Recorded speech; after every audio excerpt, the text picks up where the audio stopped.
and I think it's time to move along. So nice to see everyone again, even if forever how long we're going to be doing it this way. I will call the meeting to order if everyone's agreeable to that.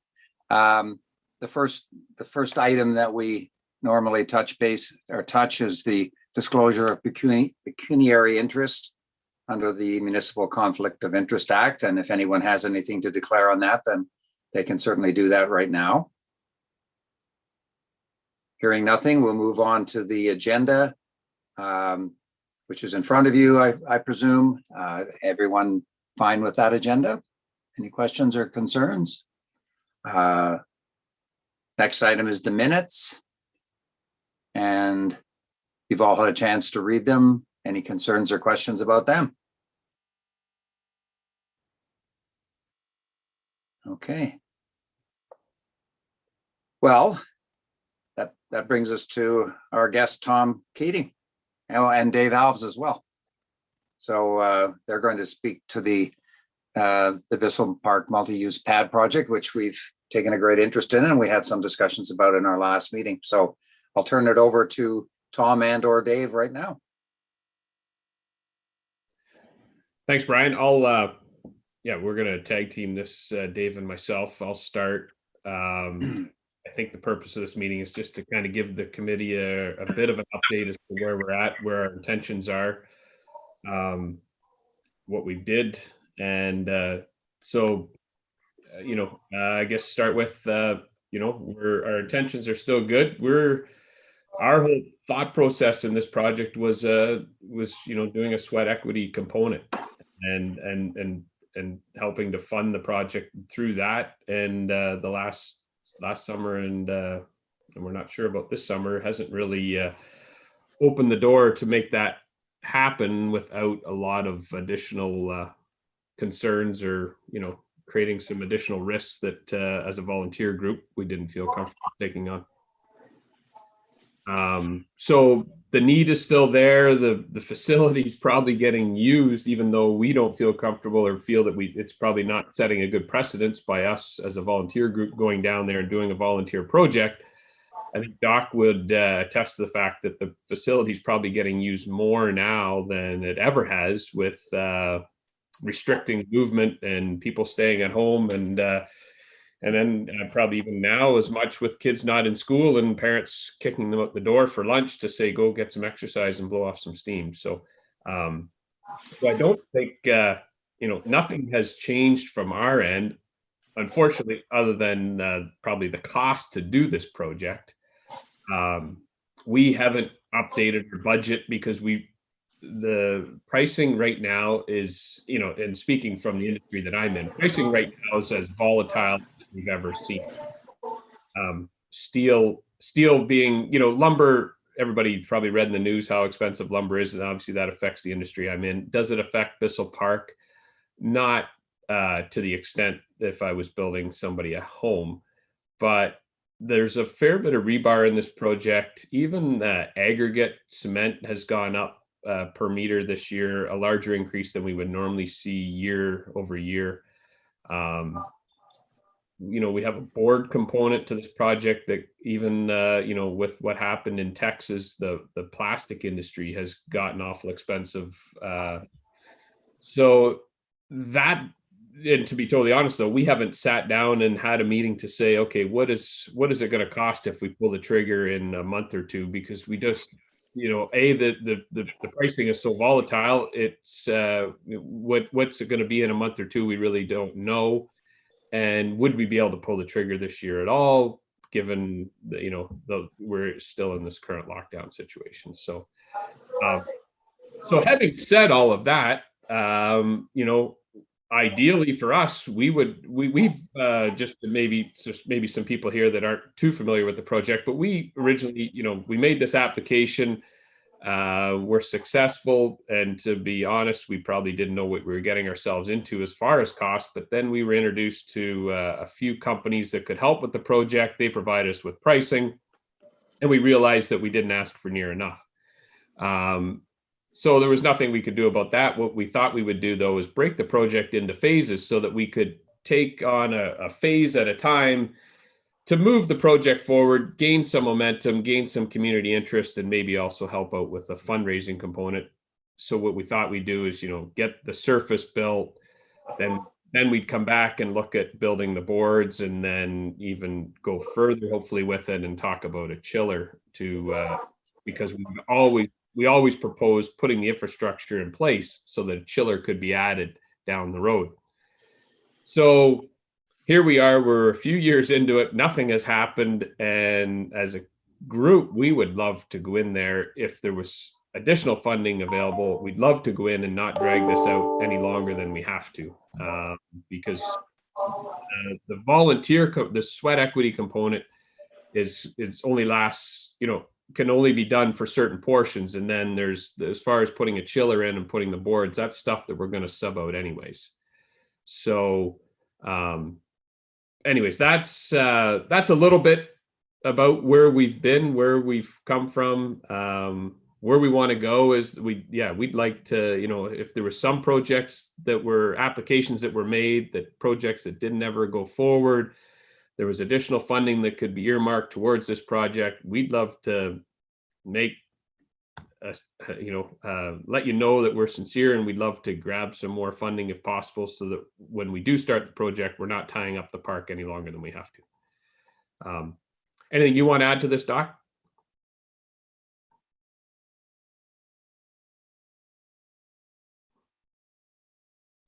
I think you're on mute. Is that because I didn't unmute myself? How's that? There. Is that better? Yeah.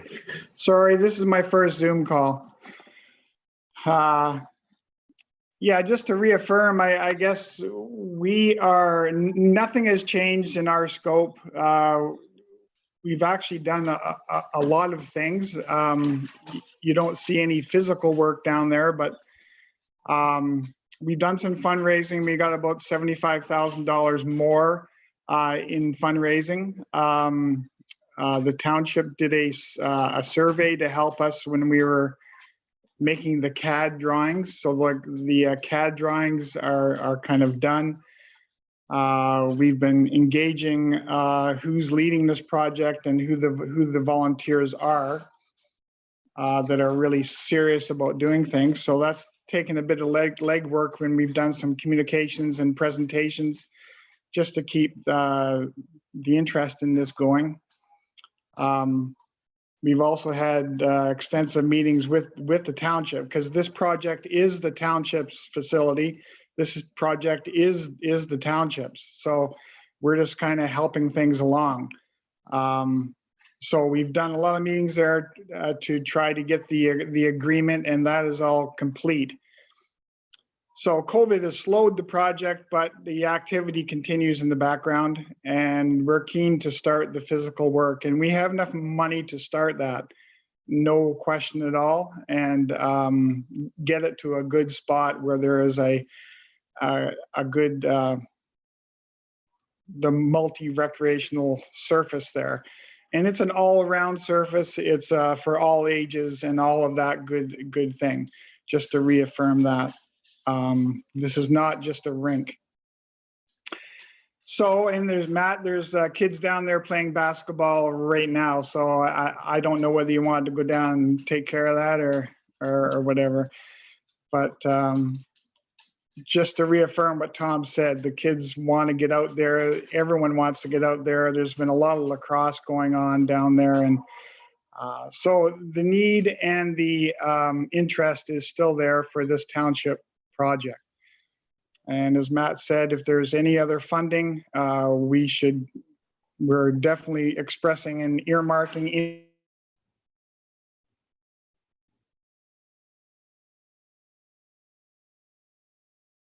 the last 5 or 6 years. We would really like the township to earmark some money now or in the future, and that was 5 years ago, for a chiller down there. And that's that would make the whole thing complete and finish this right off. Devin, I don't know whether you had that drawing.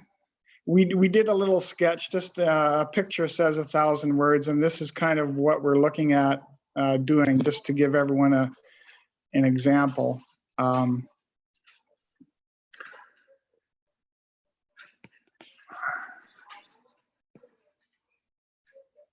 you guys still hear me? Because my screen's gone here. Just a second. There we go.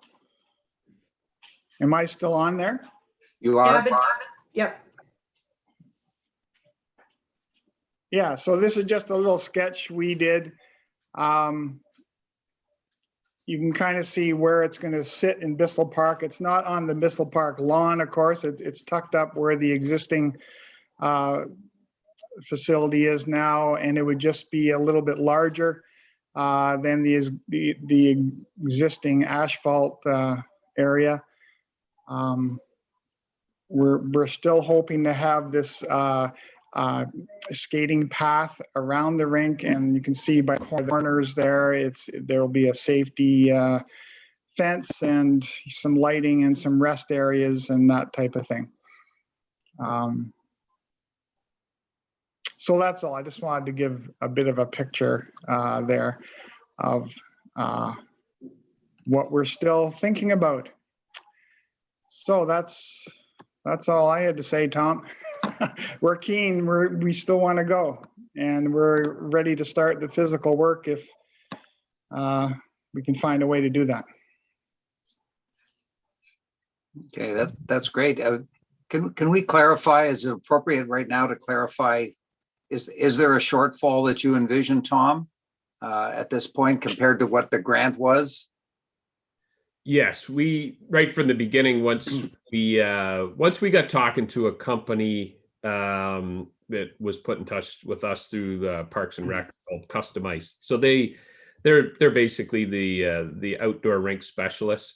They came back to us with numbers after we were successful with the grant application, and we knew there was a shortfall at that point. So our thought process was, how can we keep the project moving without having to sit back and wait till we get enough money in? So that's when we decided to break it into phases. But of course, you can only go so long with the surface without boards.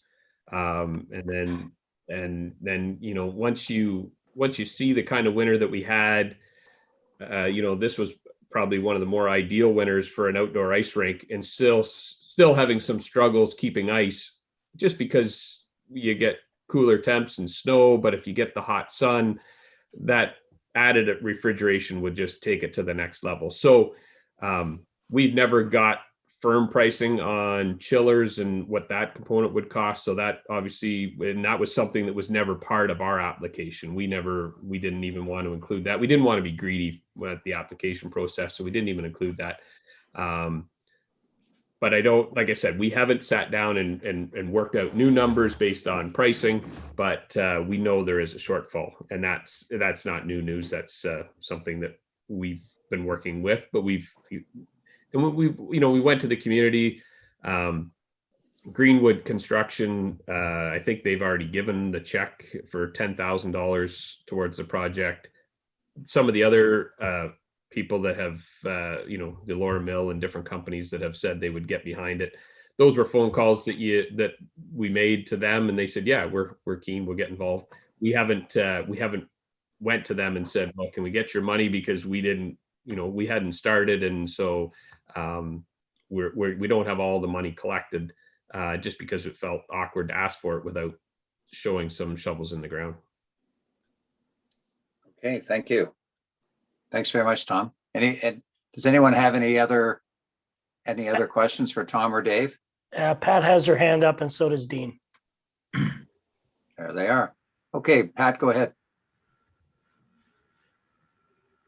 Hi, thank you, Brian. I just wanted to share that I pulled up the 10-year forecast in the township budget for capital, and there is $350,000 earmarked in 2024 for the Bissell Park refrigeration system, which is what they're calling the chiller. So that's out there sitting in 2024, and each year the project gets closer and closer to 2024. That keeps getting moved up closer and closer to coming to fruition. So I just wanted to share that that's in there. And I think, just for clarity, Tom, I think there's a bit of confusion in the sense that if you were able to start with new pricing, obviously still to go out and get, you have enough funding for phase one, which is to build the concrete pad and all of the lines that go under that. It's the phase two that is the boards and things that you don't have enough funding. Just so this committee understands that if they move forward this year, they have the money for phase one.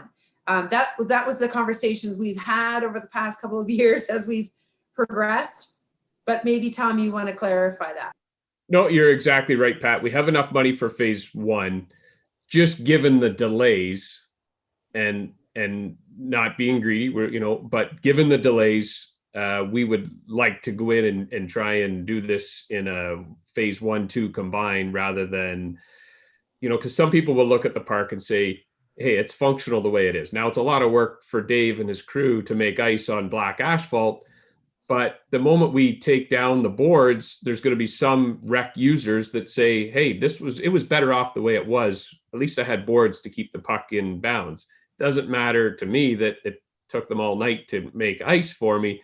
So given the delays, without being greedy, though, we're saying if there's somebody else that their application is not going to come through and there's money sitting there, instead of asking other community groups if they could use it, we're saying, hey, we'd love to put our hand up and we'd love to take any additional funds that are possible so that we can go in, make this happen in one swoop rather than delaying it and tying the park up again for, two seasons rather than one.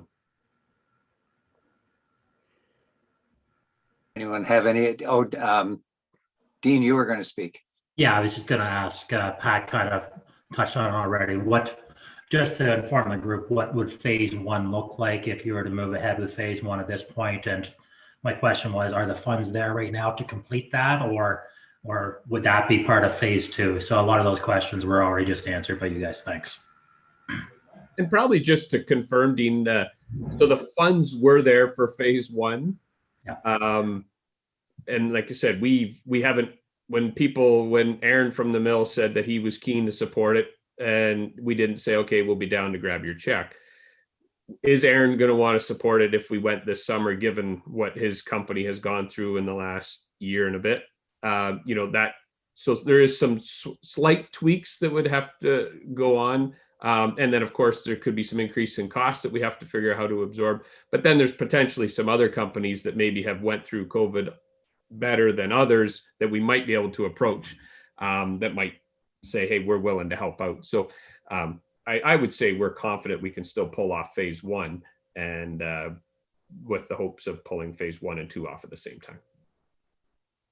Neil, you had a question? Yeah, I was just going to clarify the boards that you're talking about, Tom. They're made of plastic or some kind of synthetic material. They're not wood, right? That might be a question for Matt if he did join this meeting. I don't see him, but they are synthetic, but I don't know if it's a plywood backing. So I'm not sure if there is a wood component at all to the boards or not. That I wouldn't want to answer that because Matt's there. He's got his hand up. Yeah. Go ahead, Matt. Yeah, so it would be all plastic. Okay. Very few boards now come with the plywood backing. Okay, good. All right, that's all I was after. I mean, with the delays, have you given any consideration to just, who knows how long it's going to be, to ride this storm out and see if the pricing comes back down when the economy recovers? How long a delay do you think that would be? We'd have a refrigeration system and no boards probably. Well, and I said to somebody the other day, they said, oh, when something goes up in price, it never comes back down. And I said, lumber is a commodity. It's traded daily. It fluctuates up and down. But I also said, when lumber and steel finally does come down in price, we probably won't be rejoicing. We'll have bigger problems on our hands. And that'll probably be that none of us have any work because the economy's gone from one extreme to the other, which is in the past. So not that would necessarily affect this project. So, but because we're not dealing with that lumber commodity in the pricing, we're not going to see the rebar is a big component, and we need to have a look at that. It's just what time do we look at it and not give ourselves a false sense of security. But there is a component, but probably not enough to say, hey, let's delay this 2 years because it's gonna be a lot less money. So basically you're ready to go. It's COVID that's holding it back. Is that what, is my understanding that? Yeah, we still have to work through it, because not knowing our timing, we haven't worked through all the permit applications with Randy and grading issues with Lee. But, we've had those conversations. We know what needs to be done. It's just a matter of saying, okay, we're going to go, and then committing some of my time and maybe some of the staff in our office a bit of time to do some drafting, to say to Randy, here's everything you need, and we're going to start in a few weeks, sort of thing. But so to say that we're ready to go in, we're not shovel ready, if that be a term that's used in the industry. We're not quite there, but yet the group is committed, and we know what needs to be done, and we just what is the right time for the community to see that kind of action in the park, see that volunteer group standing shoulder to shoulder, doing a project. Yeah. A project that's supposed to bring the community together isn't a good project to do when you're not supposed to be together. So that's been our internal struggle. Yeah, and so that's probably, well, nobody here can guess. Nobody has a crystal ball.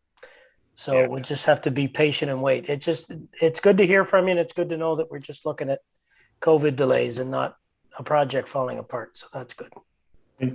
That's great.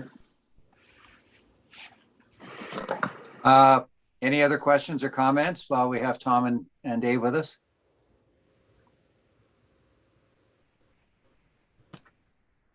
Okay, well, thank you to the two of you. Great to have you with us. Thanks for having us.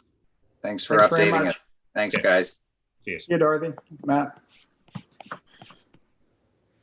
I don't know who's, Dorothy, are you going to speak to the Elora Sculpture Project? Thank you. Please go right ahead. Okay, so I have a little bit of an update to share. So I've reached out to, I believe she's chair of the sculpture project that, the projects that they work with the BIAs to get sculptures around town and whatnot. So I have been in contact with her recently about something else, and she wanted to know where the MacDonald Sculpture Project was. And this was just after we received the report from the committee saying they're going to pull the plug on the sculpture. And so I did share that with her, and I think she was a bit shocked. She does not want to see that happen. In fact, they're willing, and I don't know who they are, but her committee, I'm assuming, are willing to form a new committee to begin discussions again on the MacDonald sculpture. So I told her that I would take this information here tonight to this committee, and I guess we're going to have to make a decision if we want to pursue that at this point. I mean, at the end of the day, we still don't have a location to call home to this sculpture other than the proposed one on the south side of the bridge, which we still don't have full confirmation on that one. But this group, and her last words to me were, they don't want to lose this project. So I think they're willing to talk to us again. I don't know if maybe we want to bring them to this committee and have them present. It's entirely up to you. I just felt, I knew that she was in the background thinking, we're not, I think there's some people that want it to drop the project, and there's another half that don't want to drop the project. So I just need some direction now to take back to them and see what your thoughts are. If maybe come and do a presentation. But she wants me to send any information I have on Mr. MacDonald, which I have quite a bit. So I'm happy to do that. But at the end of the day, we still have to make a decision, I think, as to, how we want to proceed with this project. Have I covered all that, Pat, I think? Yeah, that sounds good. Yeah, no, they are very adamant that they don't want to lose this project. Some of them, that's good to hear. Some don't. Yeah. Yeah, I think that's good to hear. Comments from people? Any comments or questions? Kurt?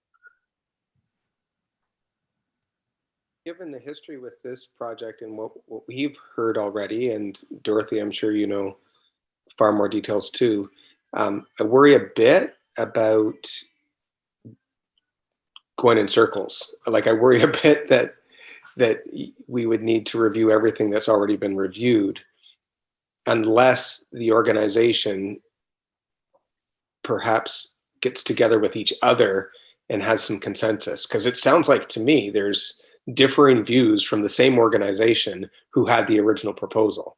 Because in past meetings, it was communicated to us that unless, I may be summarizing the wrong way, but unless they got their own way and got it to go where they wanted it to go, they weren't interested. And now you're getting a different message, which means within the organization, it sounds like there's different views. So before we go further, I would hope that they, as a group that's had a proposal, get together and have a common stance.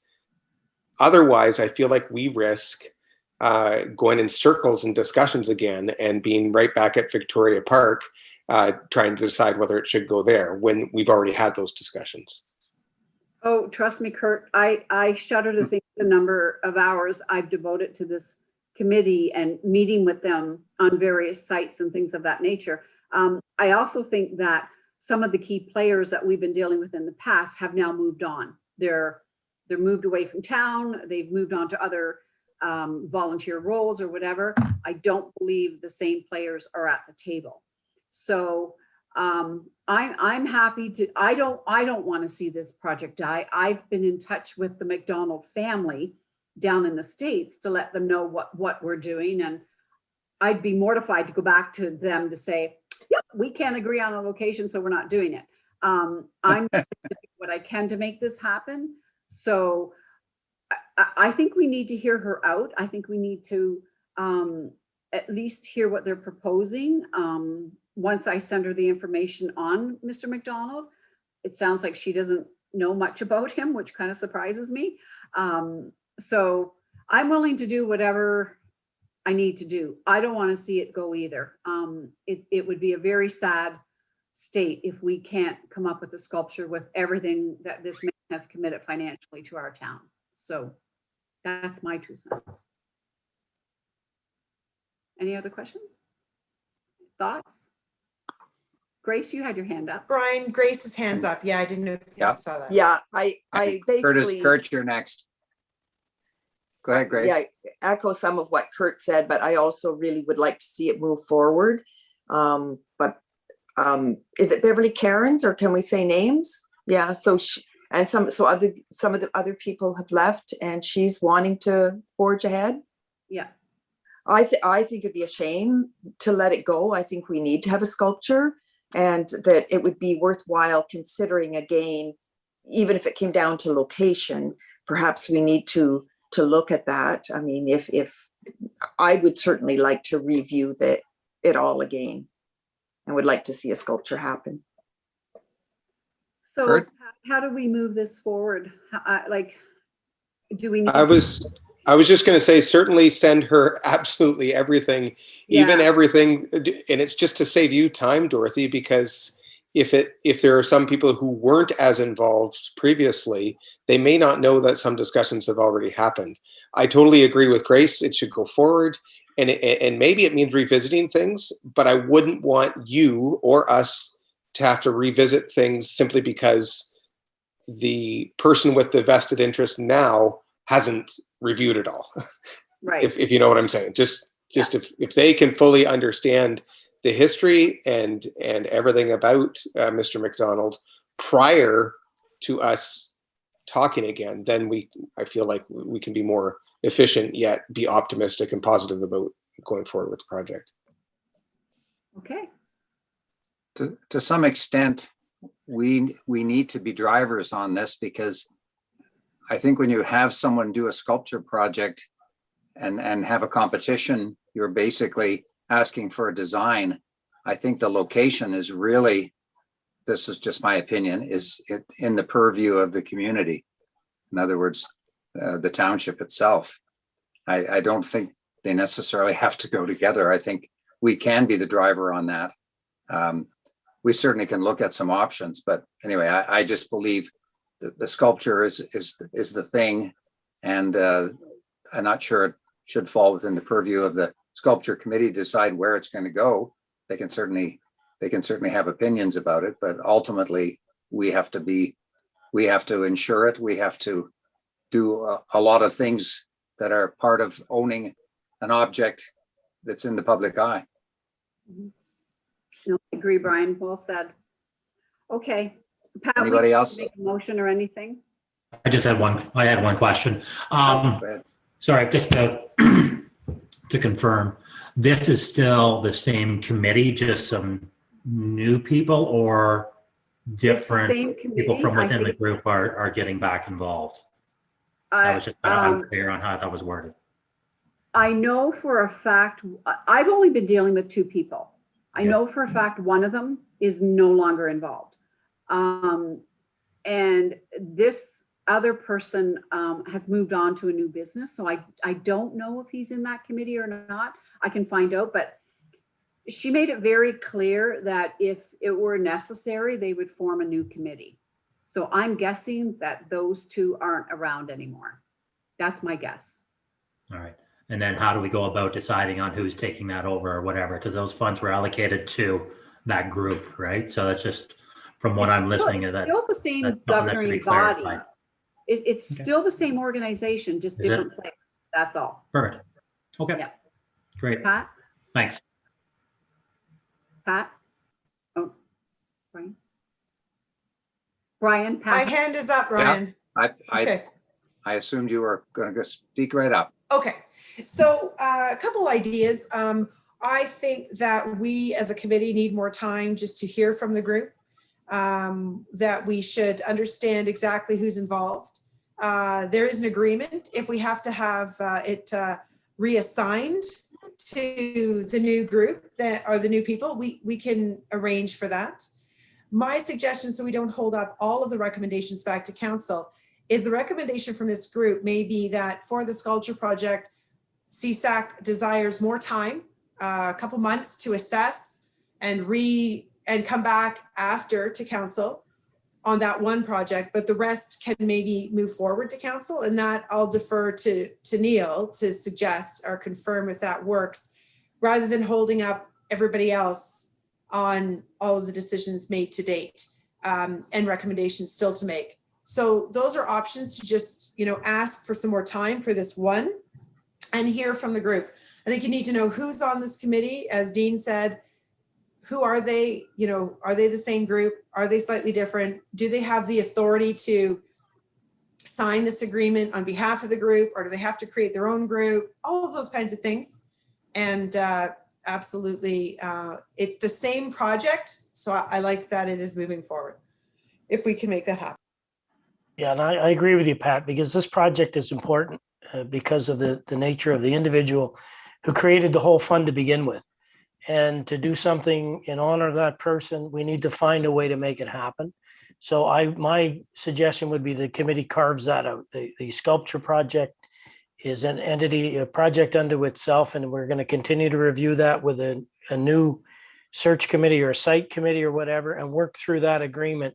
So keep that project alive, but let's make decisions on all other aspects of the MacDonald Trust Fund tonight and make recommendations back to council. Does that make sense? Do we need well, we just have to be careful when we get to the next section, right, Devlin? As to how we word it going forward. Let's make sure we put something in there to carve that out. Good. Well said, Neil. Thank you. Okay, will we leave that now, or do we need to do something official, or will we do that as part of the next grouping? I think that's 5.4. Yeah, so we're going to do 5.3 first and then go to 5.4. Okay. Perfect. Okay, so I'm sorry, I'm not understanding. Are we going to actually make a motion or a recommendation on 5.3? We'll do it all as one during the finalization of the projects. Okay. Well, if there's nothing more to be said about the sculpture project, let's move on to, to 5.3, the KIPP. And we have new information about that, I understand.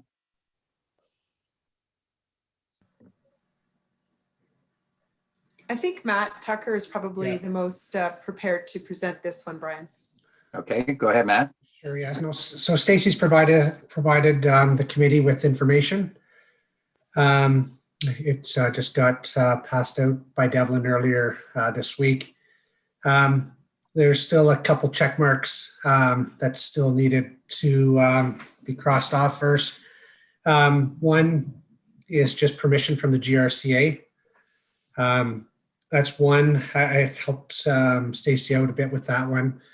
GRCA seem to be extremely busy. I know just emailing them on other projects, it has taken quite some time to get any information back from them. So I think there's a little bit of time on that. And it just comes on to the township. So tried to hold a site meeting with the building department just to make sure we got the green light from them, that it marked all the check boxes. I wanted to make sure it would be good with the building department before we went ahead with the process. Didn't want to say, yeah, we're okay, and then get to go to the building department to get the permits, and there was an issue with that moving forward. So there's a bit of a delay there. Just trying to set up a time to meet up with them has been a little difficult. But as far as Parks and Rec or community service goes, looking at the site, it's on an existing part of the KIPP area. So really it's not taking up any new real estate in the park. So if we get the green light from the GRCA and the building department, our department has no issues with this project moving forward. So I'm open to any questions. Pat, unless you wanted to add anything to that, Pat? Sorry, yeah. Go ahead. I just know that there was also a written report from Stacy that we should probably go through.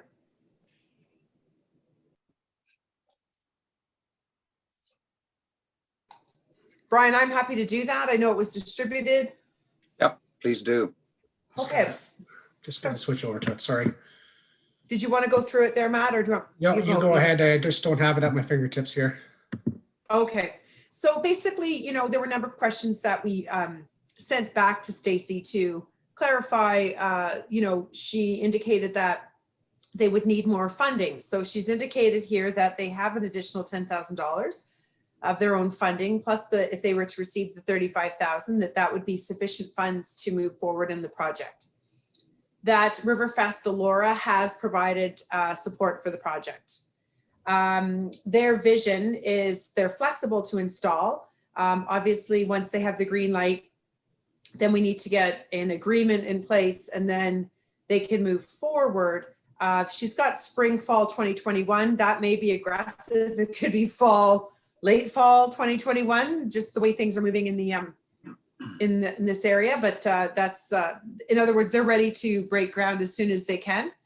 And as Matt said, as far as the permits, the building department is not going to provide 100% confirmation until they see the construction drawings. That's what they need. They need the stamped engineer drawings. But we look at them and say, okay, this is a commercial grade pavilion / shade structure. So there shouldn't be any issues.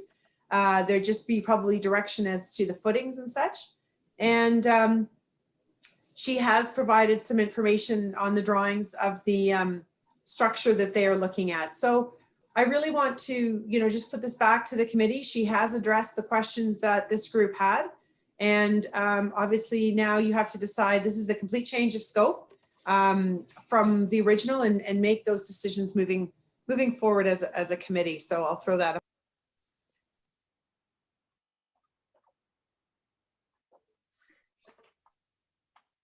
Okay, anyone have any comments on that?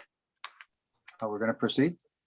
Neil? I had a Grace? look at it. There are drawings there of the footings in her drawing, so that I don't think the building department would have any problems with it. I'm glad that they found some extra money. As far as this one goes, I actually didn't think I would like it, but I do. I think it'll add to the park. It'll add to everything down there. I'm glad the festival has no problems with it. And I think it's another addition to what's turning into a destination park in Bissell Park, with everything that we heard from the the ice rink being upgraded and the stuff that's going on down there, I quite like it. Grace, you wanted to I say was something? just going to agree. I think she satisfied any questions I had about it. And I think we're going with the intent rather than the letter of the, so I would totally support it. And just something I'd like to throw out. I mean, the other gentleman that we're saying, is there any more money? I mean, if we do have any more money to spend, like the bungalow 55, is there any chance we can give some groups like Stacy or the other group that was asking for the Bissell Park, maybe there's a little more money we can give them? Because I really feel that with COVID, the prices have gone up on everything, and it would be really nice not to put some of these groups on the spot to get the money. But anyway, that's a little bit different question, but I totally support Stacy on what she's.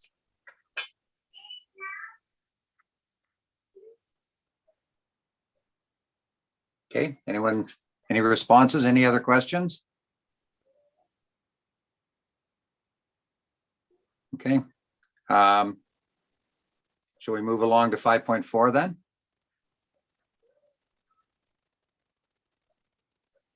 So now, Dorothy, was it you or Pat that was going to speak to 5.4, the sort of the overall look at we're calling it the finalizations?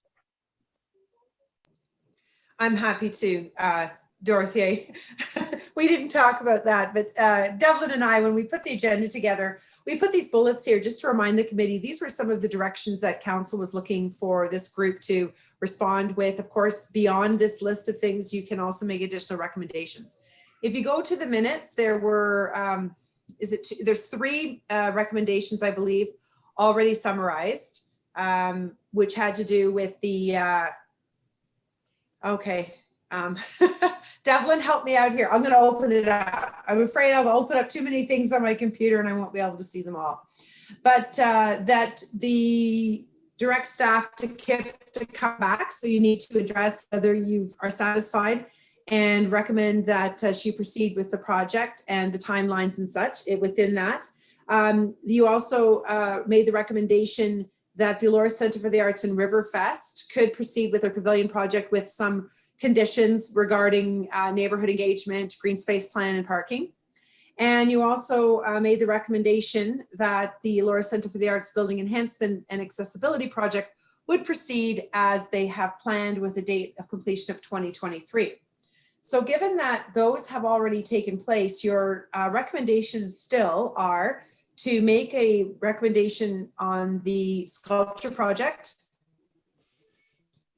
a formal recommendation on KIPP, and then the last thing is to do what Grace mentioned, which is the funding that will not be used by Bungalow 55.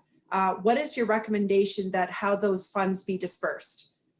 Or you can leave that back to council, but I think council would appreciate this team giving some really thought to that. You've heard from all these groups.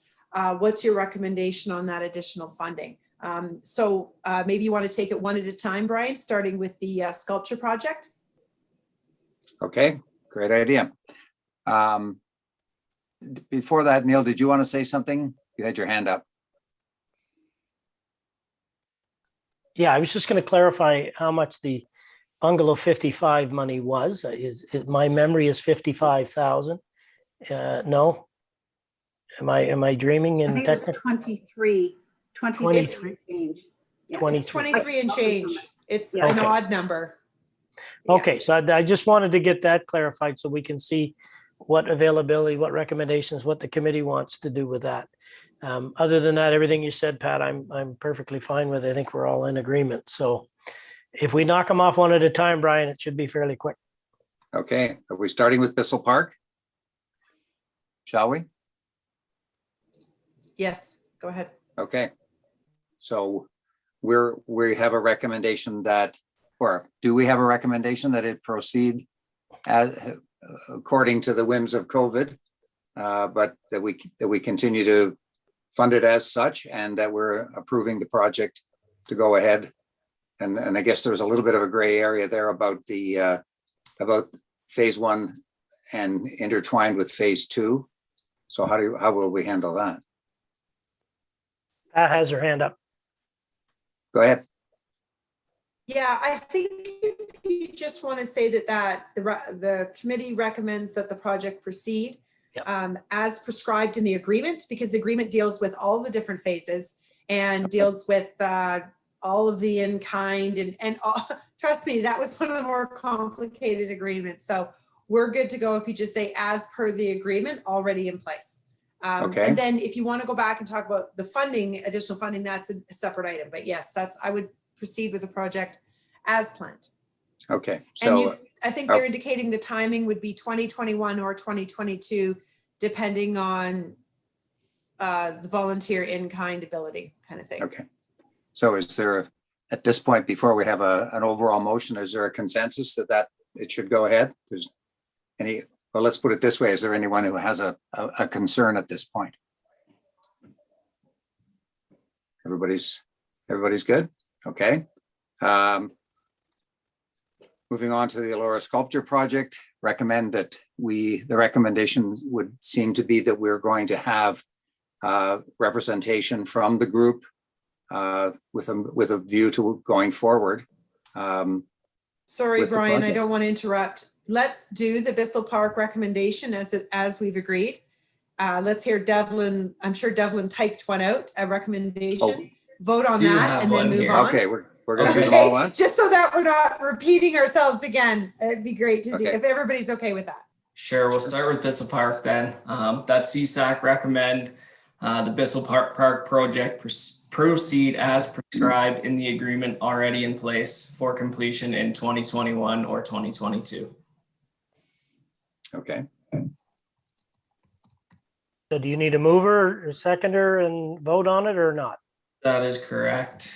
Okay. Okay, someone may care to move? Jen And Kim both have their hands moved up. it, and who had their Kim. hand up to second it? Kim, go ahead. Okay. All in favor?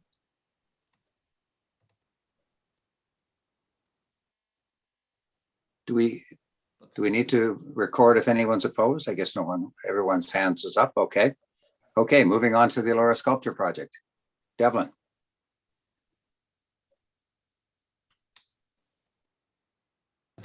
Just need to find my Zoom and unmute there.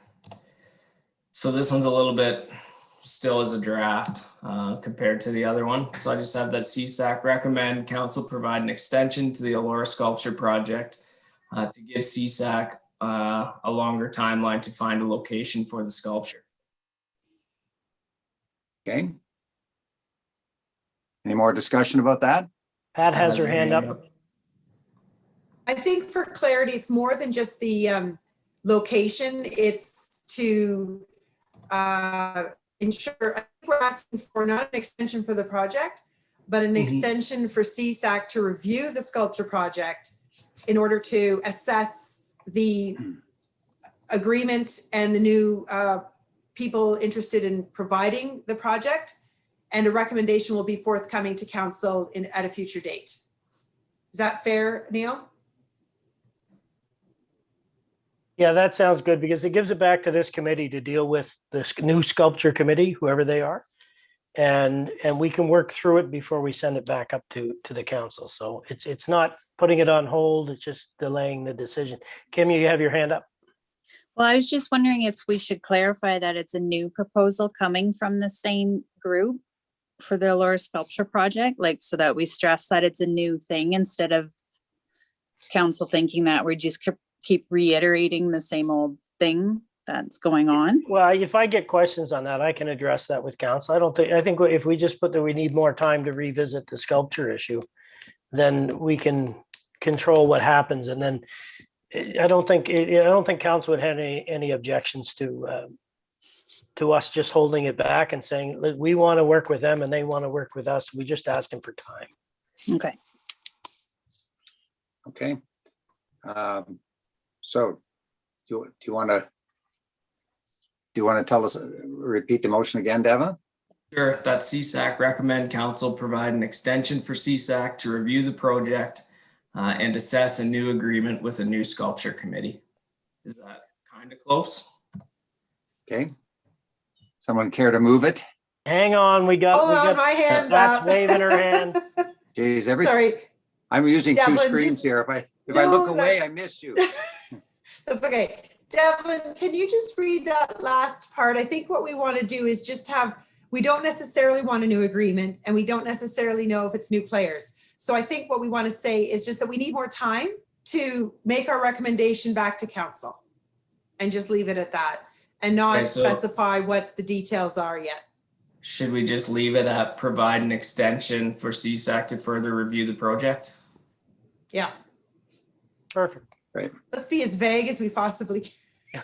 Well, No, I just think like we're I saying said, if that. if there's Yeah. questions, I can explain it, but we're trying to bring forward a motion or recommendation that's to the point that they can vote on, and we don't want to generate another huge discussion. We can have that huge discussion when we decide the end result of the sculpture project. But right now, we just want to talk to them again. Grace, excuse me, Grace, did you want to move that?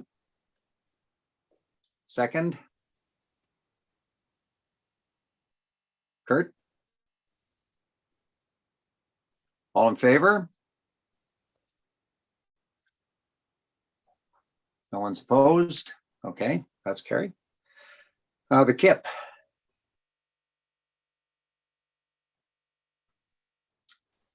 Do you have a motion for that, Devlin?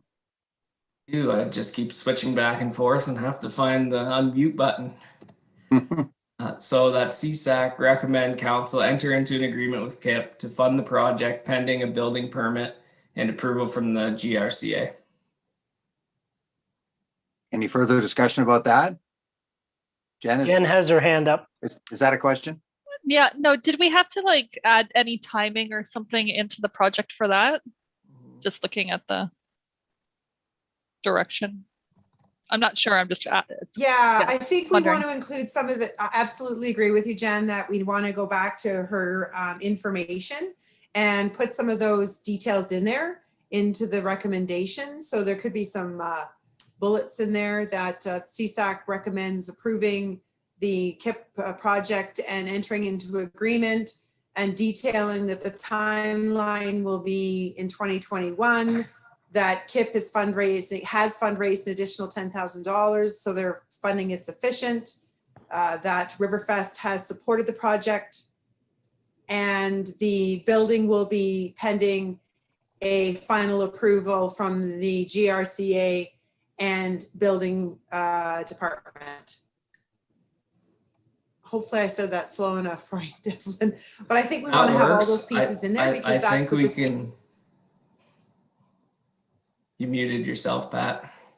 I was just gonna say, you started talking, if you have it all written down there, unless anyone else has something that we should look at.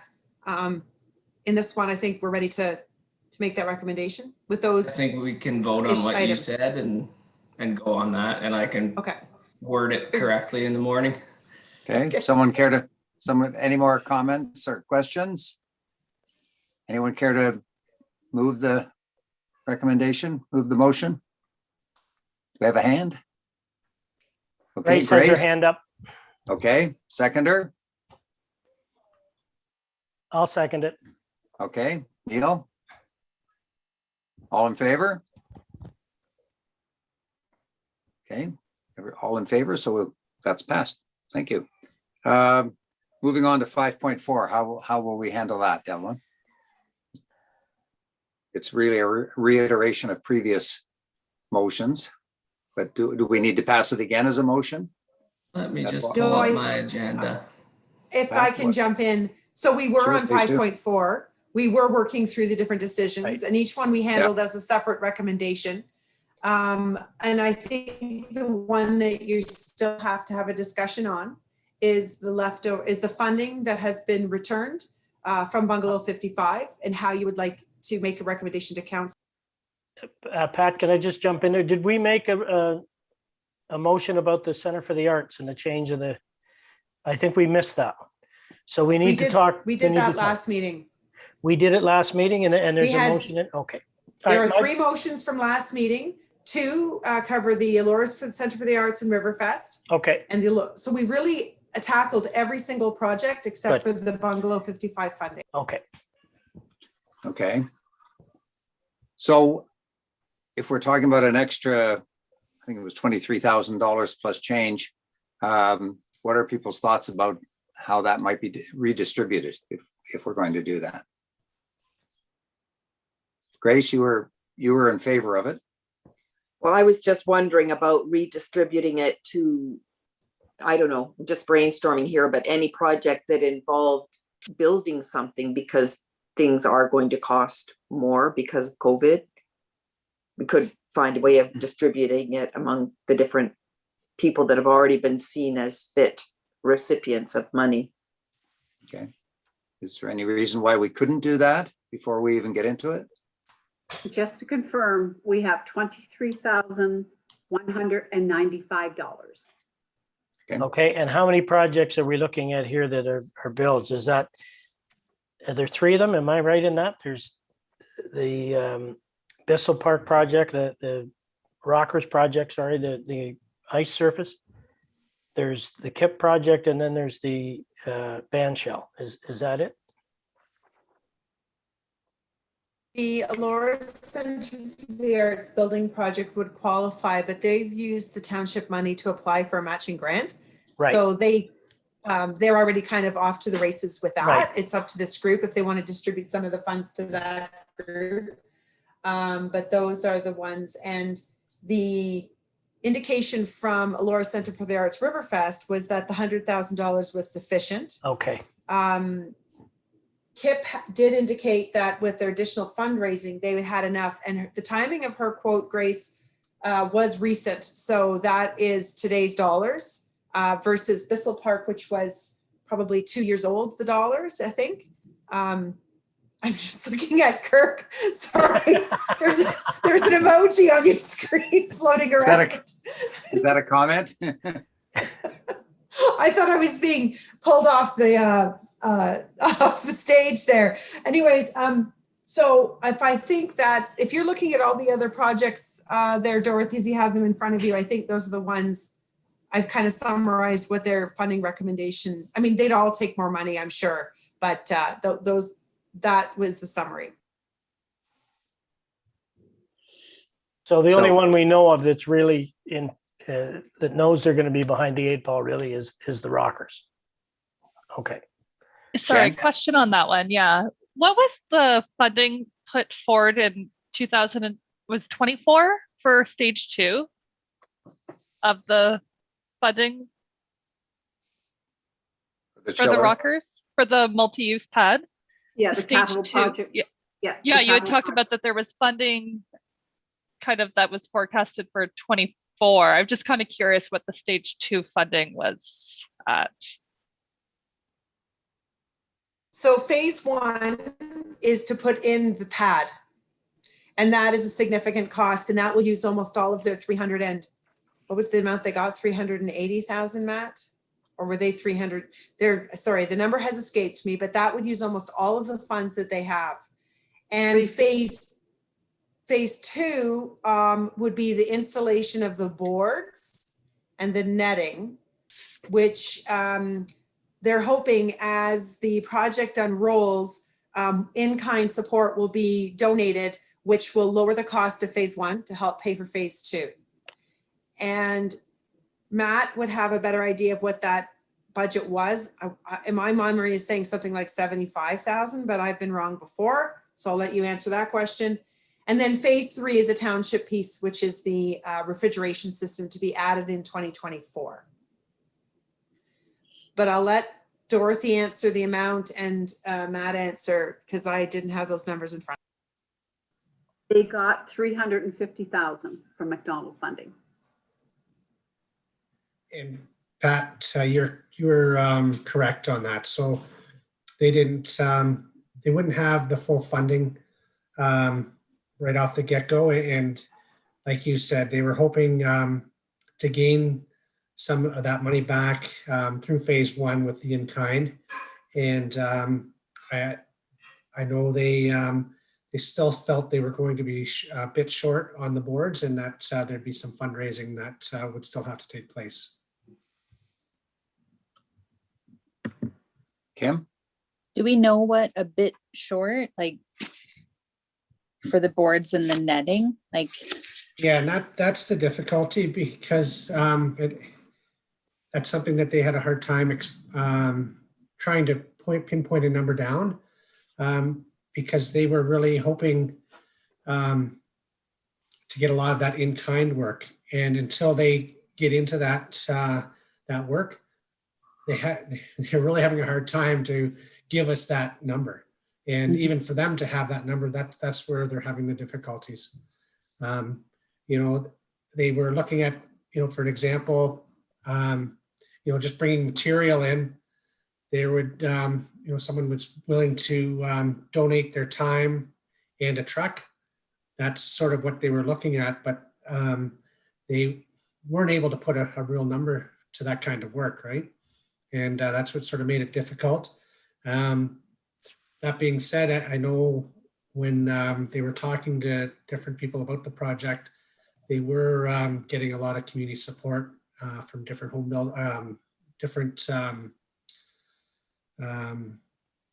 builders, or basically trade builders that were wanting to help out with the project.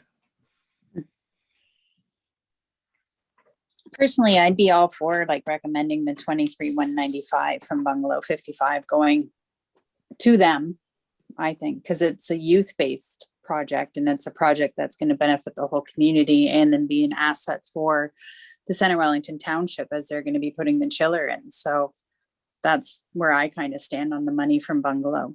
That's where my thinking is as well, Kim. Yeah. Okay. Any other thoughts before we have a recommendation? Are there any issues about doing it that way, or do we just forge ahead, do the recommendation?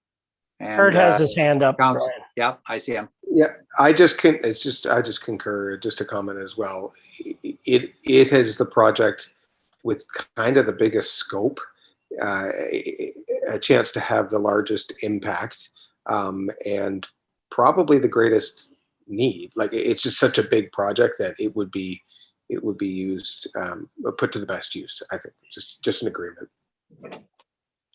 Okay. Do we want to proceed with a recommendation then? I'm ready if you guys are. Do you want me to say it, Devlin, or did you write it out? I have this one written down. Okay, let's go SAC for it. recommend the $23,195 from Bungalow 55 be redistributed to the Bissell Park project.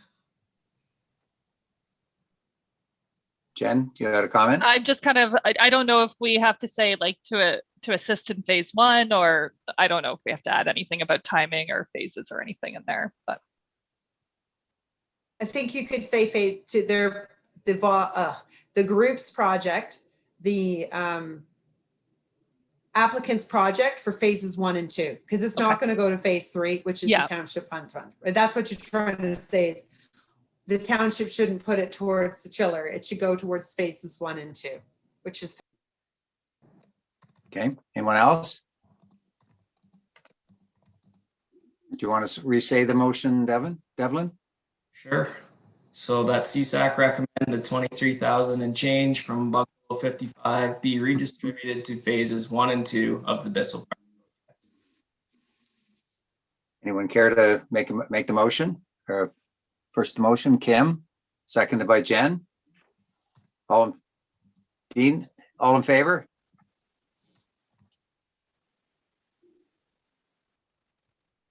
Nothing, no one dissenting. Okay, we'll consider that motion passed. That's great. Does that then complete the? Pat's got her hand up again. Pat's got her hand up again. Go ahead, Pat. No worries. Thank you. I just wanted to thank the group. That was a lot of work to get through. What will happen now is staff will prepare a report, and your recommendations will obviously be what is the meat of that report. council will then, with staff and Neil Dunsmore's support in the conversation, present that on your behalf, and then ultimately council will have to approve or move all of those as approved. So nothing is final yet until they do that, but I think we had great conversation and good recommendations. So well thought out and good work, everybody. Great. And my That's super. apologies, Pat. My apologies, Pat, for the interruption. I don't know what you saw. That was my son sticking his phone in front of my face to look at a video of the dog. I had the appearance. I looked like I'm in a meeting, but it didn't pick up on it. It's okay. Worse things have happened, Kurt. Trust me. It was some sort of smiley face. It looked like a balloon. I don't know what it was. Oh, that's the sticker on the back of his phone. Yeah. Okay. It filled the whole screen. So we're like, what's going on? All right. No worries. We can move on to the next item. Thanks, Brian. Okay. The next item is Neighborhood Wellness Initiative.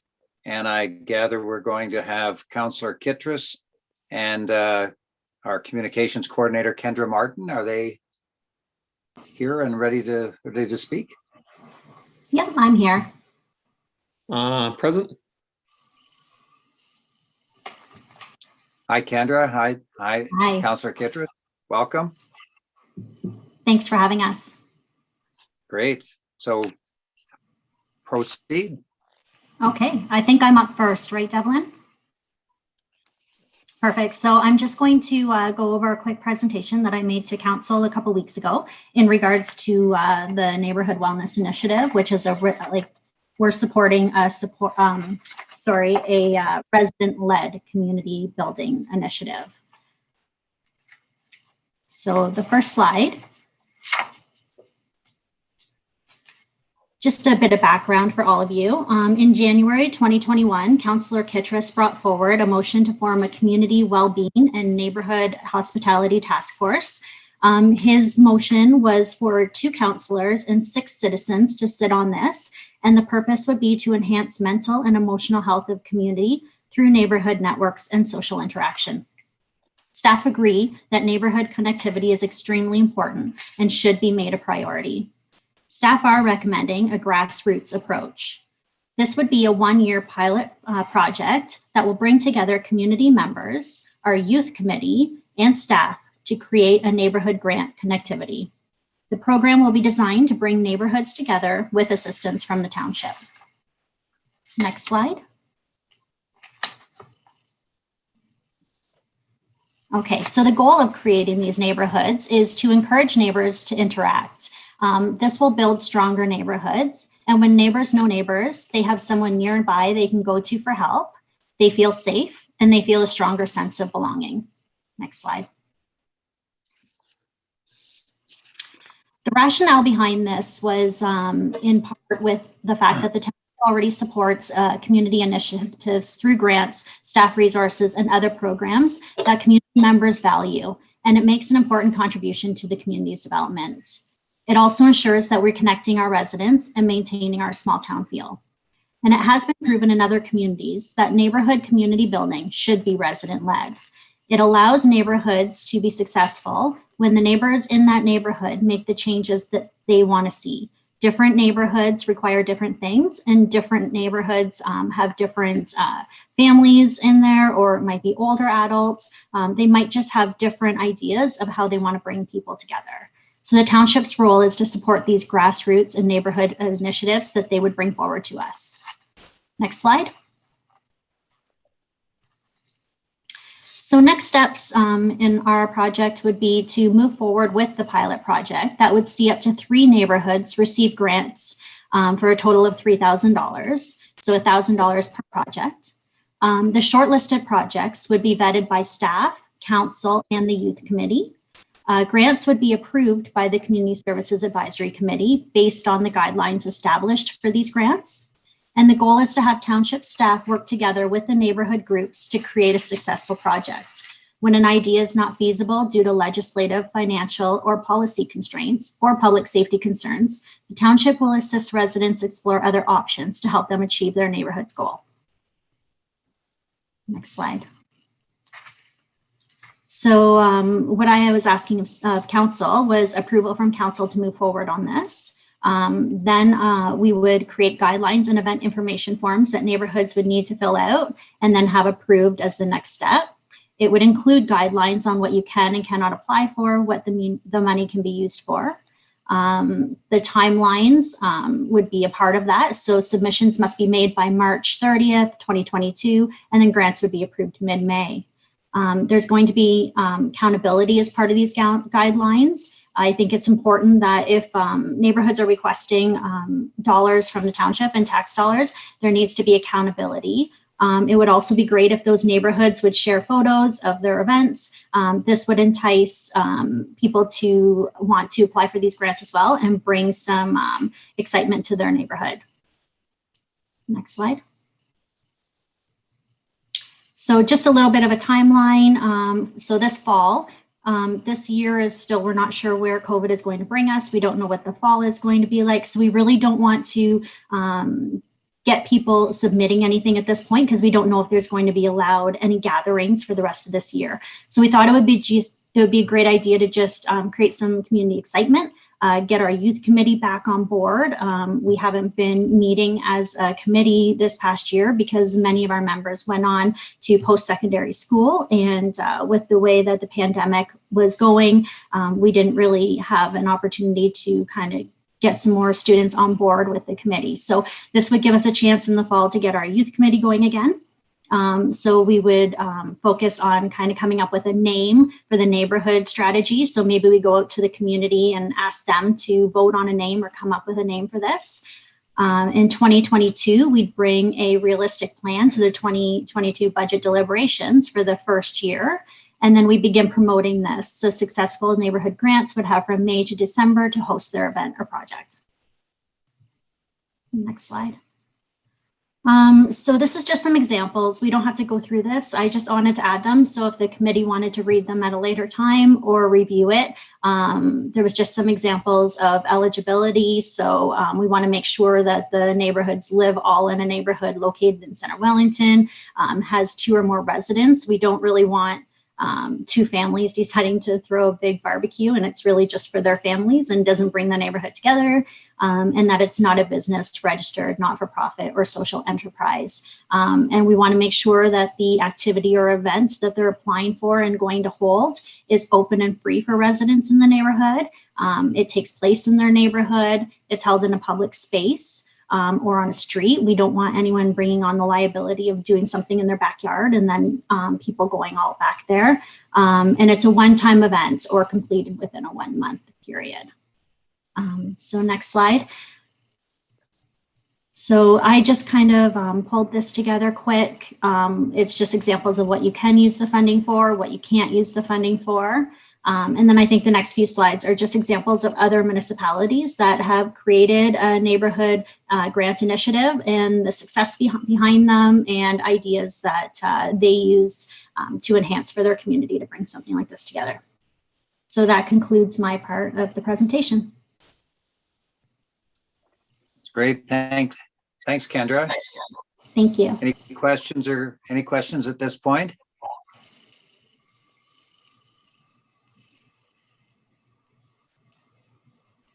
I don't see any, but shout out if you have a thought. If not, Councillor Kitras, would you like to proceed? Well, the sun's have changed a little bit here, so. Yes, thank you. Thank you for having me here tonight. Hopefully you've read some of the literature that I've had Devlin include. Basically, this initiative, I presented it because it was a long time thing that I've wanted to do. It sort of motivated, it was one of the reasons why I actually ran. I had a lot of neighbors come by when my wife was ill, and after she passed away, and they helped me out and they helped the family out. my wife at that time was she was very socially involved in the community. I basically worked and just did whatever she said we would be doing. And but I was very touched by you know, the neighbors coming, you know, helping out. And I thought, you know, at this time with this pandemic and, you know, so many stories about people in isolation, and also because our community is changing very rapidly. I hear that from residents. You know, some people are not happy about it. They're saying like, oh, it's just changing too fast. You know, there's all these new people I don't know. And I thought that this would be the right time to do this kind of initiative at the beginning before things get more advanced. Like there's lots of literature about, you know, neighborhoods and that have declined and then they've rebuilt them. I thought maybe it would be something to start like a program or have a way of helping to facilitate like people to get interested, to also meet new people. Like when they've come here, I have had friends like from other countries, and they've lived here for 12 years. For the first 6 years, they didn't know anybody, you know, they just worked, they had to commute to work, they came here, they shopped, they had their family, we did a few things. And if they didn't have any kids that were involved in a school where there's a lot of socialization, then they just were very isolated. And then they just got to know, and so they need somebody to invite them in. And I would like to I was thinking that what I'm interested in doing, Kendra spoke a lot about the grants and the process for the neighborhoods.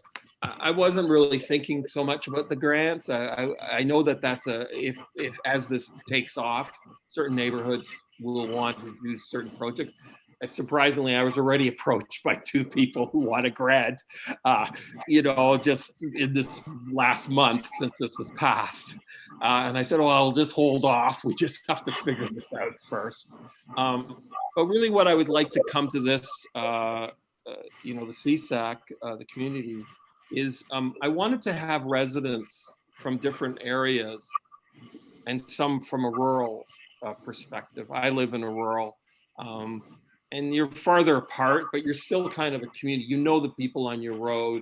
I mean, hopefully you do, because you need them when you can't start your car or whatever, and you call the farmer to pull you out of the ditch or something like that. And so I would like this committee to. It was suggested that we form a task force from this committee of volunteers. And then I'm sort of interested in about a 4-month period coming back here with the group of, I don't know, maybe 4 people. And then we kind of make a presentation of what the kind of grassroots to start this group. There's a lot of people that are extroverted and they initiate social things like on the hat. They can negotiate. They have, you know, whole networks. But there's other people that are more shy or introverted, and it's good to have a mix and integrate all the people in your community. There obviously will be people that maybe are resistant at the beginning and they need to trust what is happening. And I'd like this group to be able to have the right processes to build that trust, to then build their neighborhood so that they know each other. And then like it's just a known fact that there's less crime, there's all sorts of things. And as you get more and more dense and people don't know each other, that happens. This anonymity of your local neighborhood, it just becomes like a growing phenomenon. And I would like to sort of have this initiative like work so that people can do things and know their neighbors, and then they can evolve like how their neighborhood works together.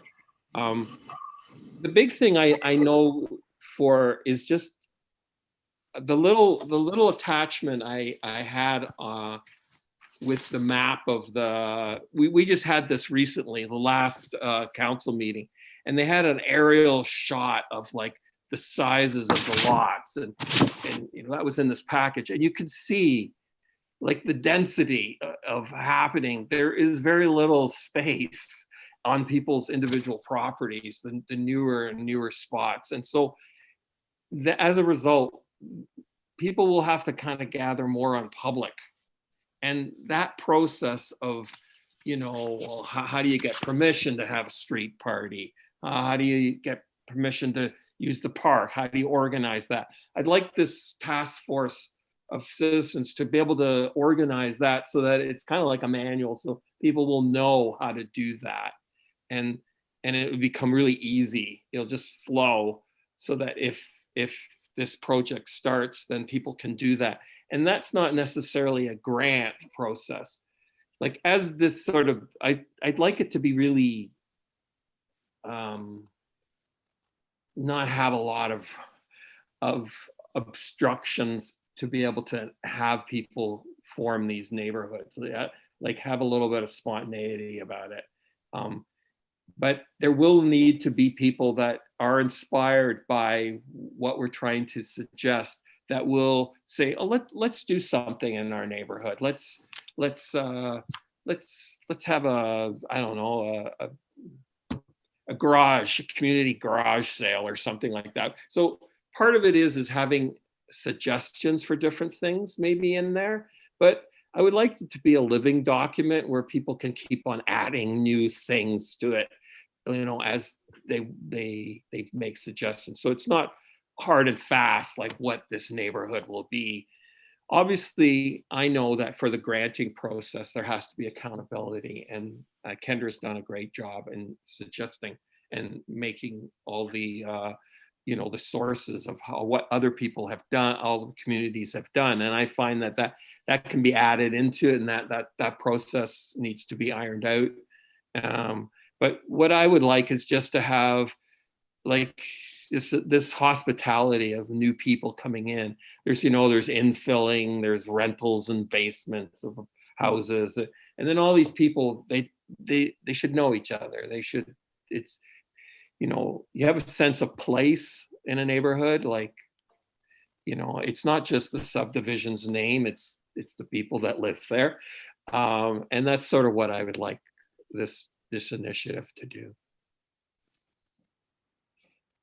So I'm actually, I wouldn't mind in this meeting that if you could, you know, talk about it and some people could volunteer, and then we could go off and sort of work on this. Okay, so we're talking about more than just having a discussion. We're talking about people actually getting involved in creating a manual or a pro forma for doing this kind of thing. Yes, almost like a handbook. That's exactly what I was thinking. Like, and then I'd like to come back in about 4 months, give it back to the CSAC, and they kind of, they make suggestions and do stuff like that. And then for my part, I think the initiative will have been done what I like to do. And then this committee, CSAC, can move forward with, you know, with Kendra. Well, I think Kendra being part of that process, she's put together a great package already. And she's very, you know, I spoke to her in between when I made the first proposal. I had 2 months to reintroduce it, and I discussed things with her, and she seemed to have a lot of great ideas. So I think she'd be valuable on the task force with other members of this committee. Brian, I see Pat has her hand up. Go ahead, Pat. Hi, yes, thank you, Brian.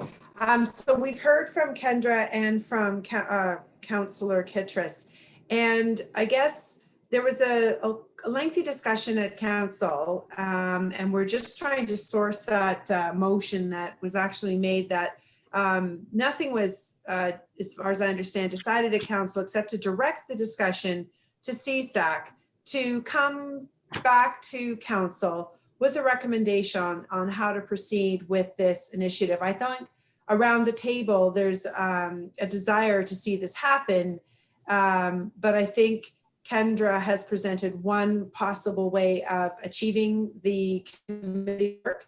And I believe that Councillor Kitras has a slightly different version of how we could approach this. And it doesn't have to be either of theirs. CSAC may have another recommendation.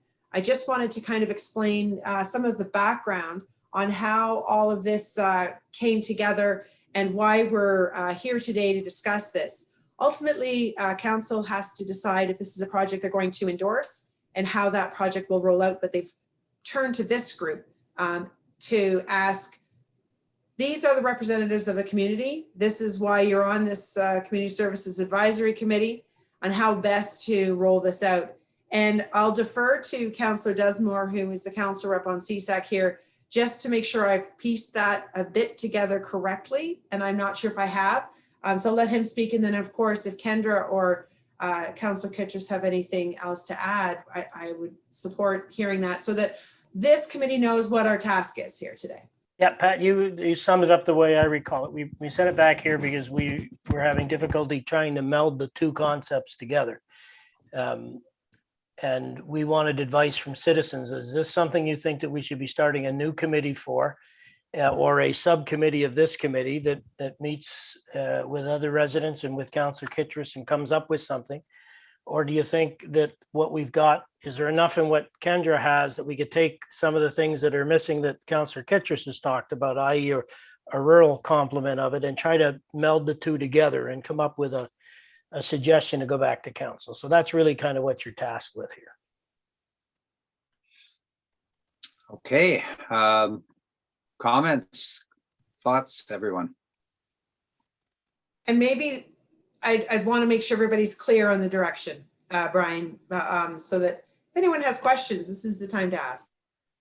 Yeah, like I think I'm still just a little confused. I think it's a great initiative. I think it's exactly, you know, what people will respond to and stuff, especially after coming out of this pandemic. I don't know if you guys saw the Excel commercial that like has been trending today, but you know, people are going to want to get in their house and visit their, you know, have all the, visit with their neighbors and all of this again. I think it's great. I think, you know, there's going to be a lot of people in neighborhoods interested in the grants.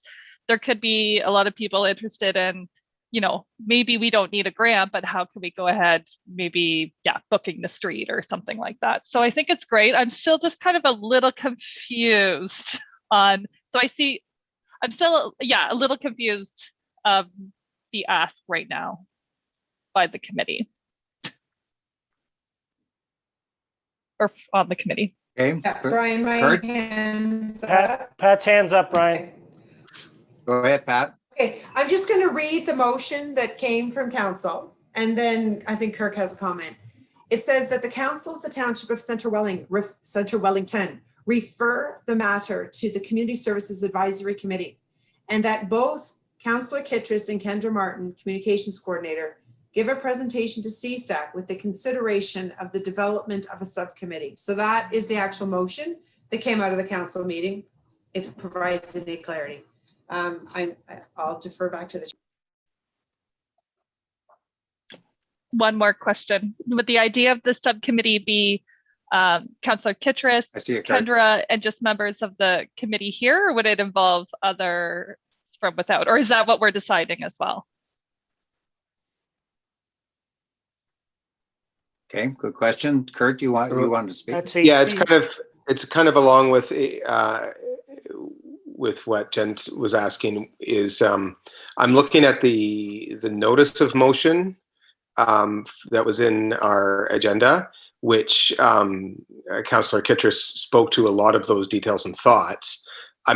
But I guess it's looking for clarification on what's being asked for of us, because there are thoughts and ideas in the notice of motion, but Pat has also summarized a more general motion to council that's coming to us. So I'm just wondering, in terms of matter of process, what is the notice of motion? And because within that, Councillor Kitras has suggested, I think it was a committee of 6 community members and people from various wards, and certainly a focus on the rural community as well. So that's different than a few of us putting our hands up tonight and getting together and then coming back with some suggestions. I'm entirely in support of this. I absolutely want it to happen, trying to figure out how it can happen in my neighborhood, and I can remain neutral at the same time. But just some clarification around the details of the notice of motion, as well as what's being asked of us tonight. Councillor Kitras. Thank you. Go ahead. Yes, the notice of motion was put forward first in January. I spoke to Kendra. She made her presentation for when I represented it in March. When we represented it, I restructured what was there. Council and staff felt that having citizens start a new committee of citizens, like, would be, there's a whole process for doing that. So they felt that it would be better if the CSAC committee was the citizen volunteers, because we already have that established.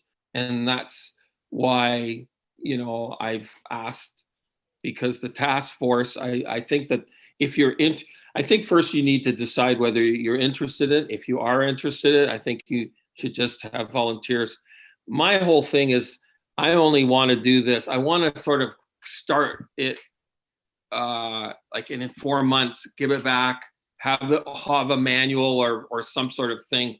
That's not necessarily the grant process, but Kendra's already initiated some of the parts of that.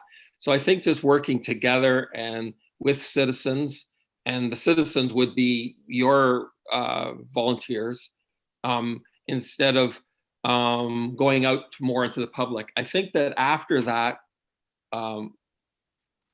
coming back to CSAC, they can decide again whether they want more citizen input. That's their decision. And then that would go to council to do that. But right now, just to sort of start this off and move forward, it was thought that it would be better to just go to the CSAC committee and ask for volunteers there. That's how I understood it. Brian Okay. Neal's hand is up and Grace's hand is up. And just so those that are joining us, Brian can't see everybody at the same time on his screen. So we help him out, letting know whose hands are up. So I just wanted clarification from either Devlin or Carrie. I see Carrie's on the call on my screen. Just the motion that came out of council, because that's the direction to this committee. If we could hear that motion and have it explained to this committee so the committee knows what we're being asked.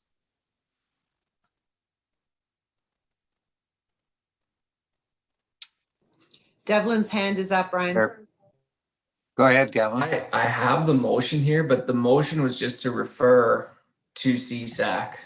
So we really didn't get a lot of direction there. Councillor Dunsmore. Neil, do you want to say something else? I thought there was more to it than that. Carrie, was there more to it than that, or did I miss something? Well, I think if I remember correctly, council was given two different approaches. One was somewhat politically driven, and one was resident driven, and we were just the conduit.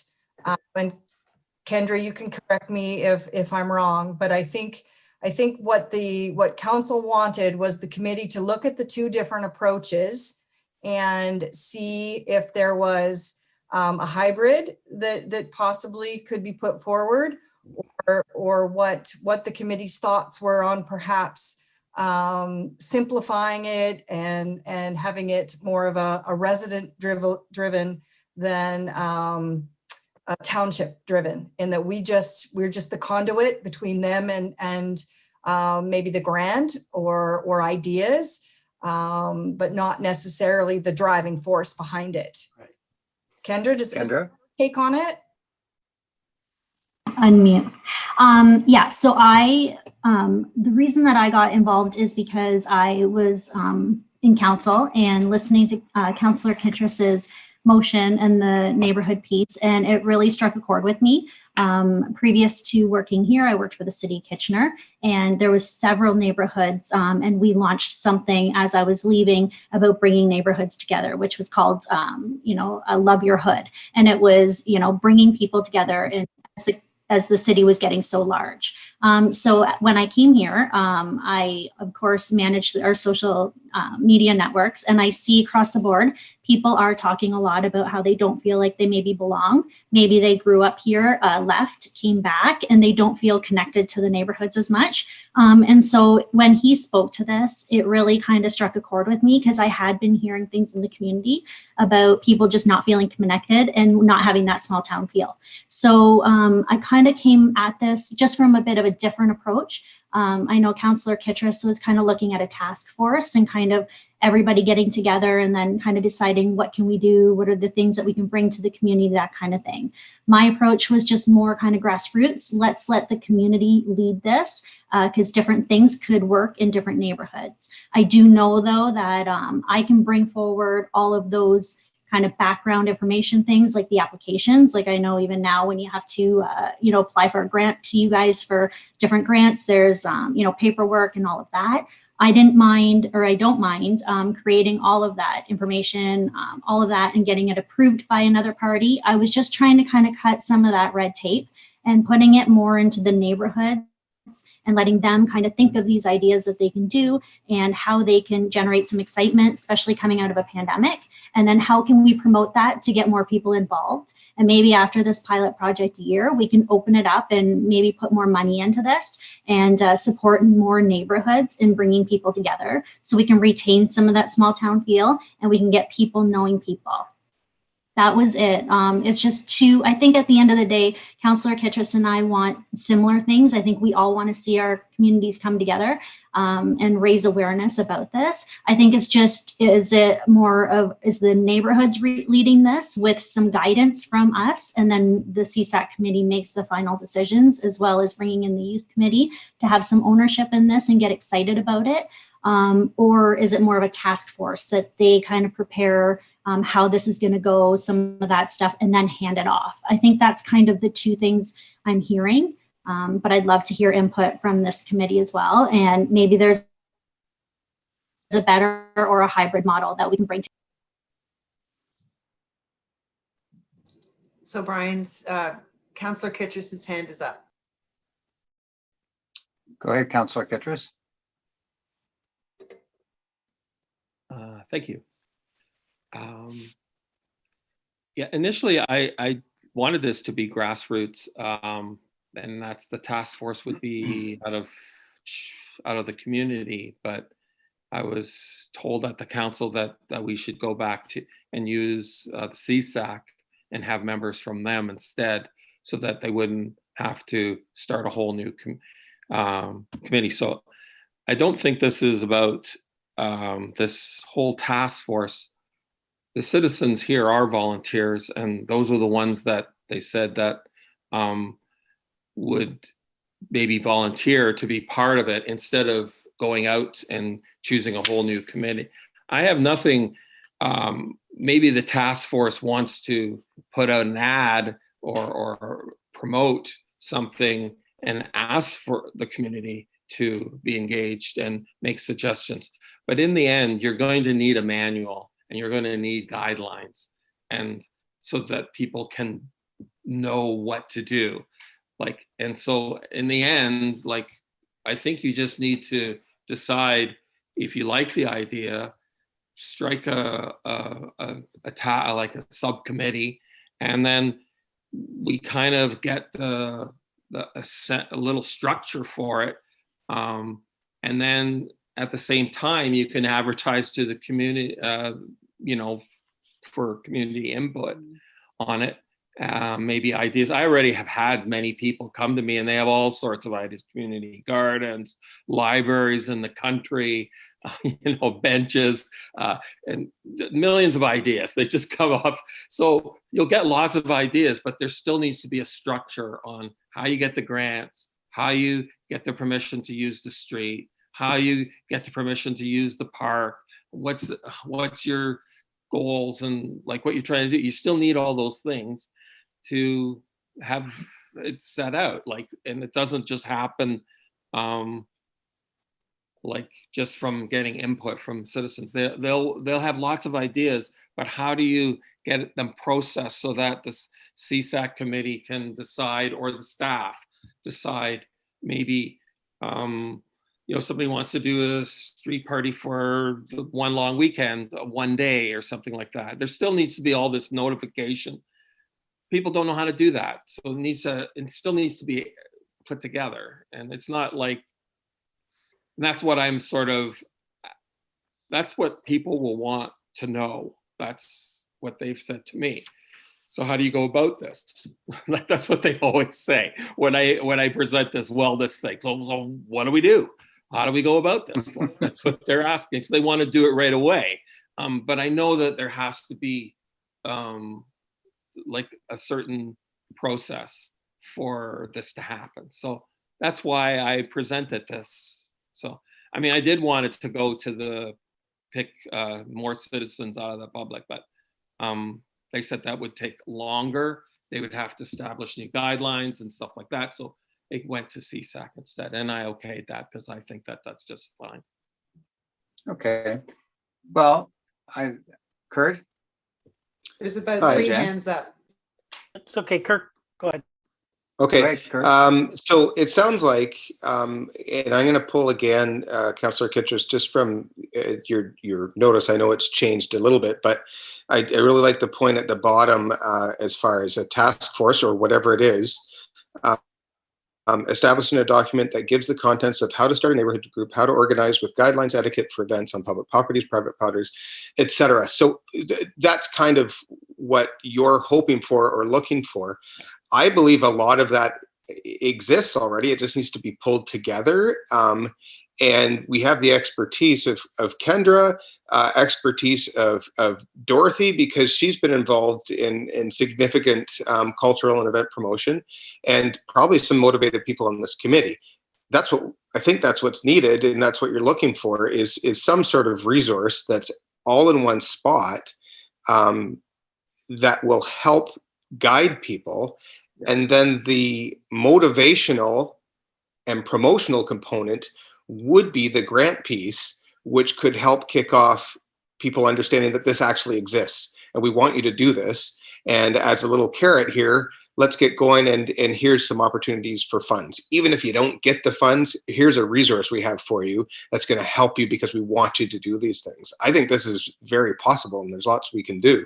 I don't want us to get bogged down on what we're calling the organizers, but I also don't want us to try and reinvent the wheel. I think what Kendra brings and what we already know in this community is probably just scattered here and there, and it's been used for various events because we have had street parties. This is now just bringing it even more local into the neighborhoods rather than just that street downtown or for that weekend. I love this idea of expanding it to this can happen even more and happen in our neighborhoods. And I think it's really important because we're a growing community and we need it. This will help us connect to ways to help these people who feel like they don't know anyone. So that's my comments, my thoughts. I'm happy to help with it because I think it's great. I just feel like we have lots of expertise. It's just a matter of pulling the right people together and making a plan. I think maybe Jen was next, Councillor Dunsmore. Yeah, I was Then kind of going to echo some of what Kurt was saying. I think it's a great idea. I'd be happy to help and input ideas. I just wasn't clear to me initially what I was putting my hand up to volunteer for. I also agree Kendra, it sounds like you have a lot of background and experience with this. I think it's great. I think it, unfortunately, I wish we had more than like 3. I feel like it's something that you're going to get we're going to get a lot of applications for, and it looks like we're only going to be awarding to 3 projects, but that's okay. That's aside the point. I think it's more important to focus on the how and pulling this all together to kind of get it done, because I think the timing is right. And yeah, I think there will be a strong appetite for it. So I'm happy to help how I can. Okay, Neil? Yeah, I'm just, this is, again, the 4th time I've heard this concept come up. And I'm wondering if, you guys are right on, Kurt and Jen, that we have a lot of this material together about how do you, what you have to do in order to close a street, what you have to do in order to get this going.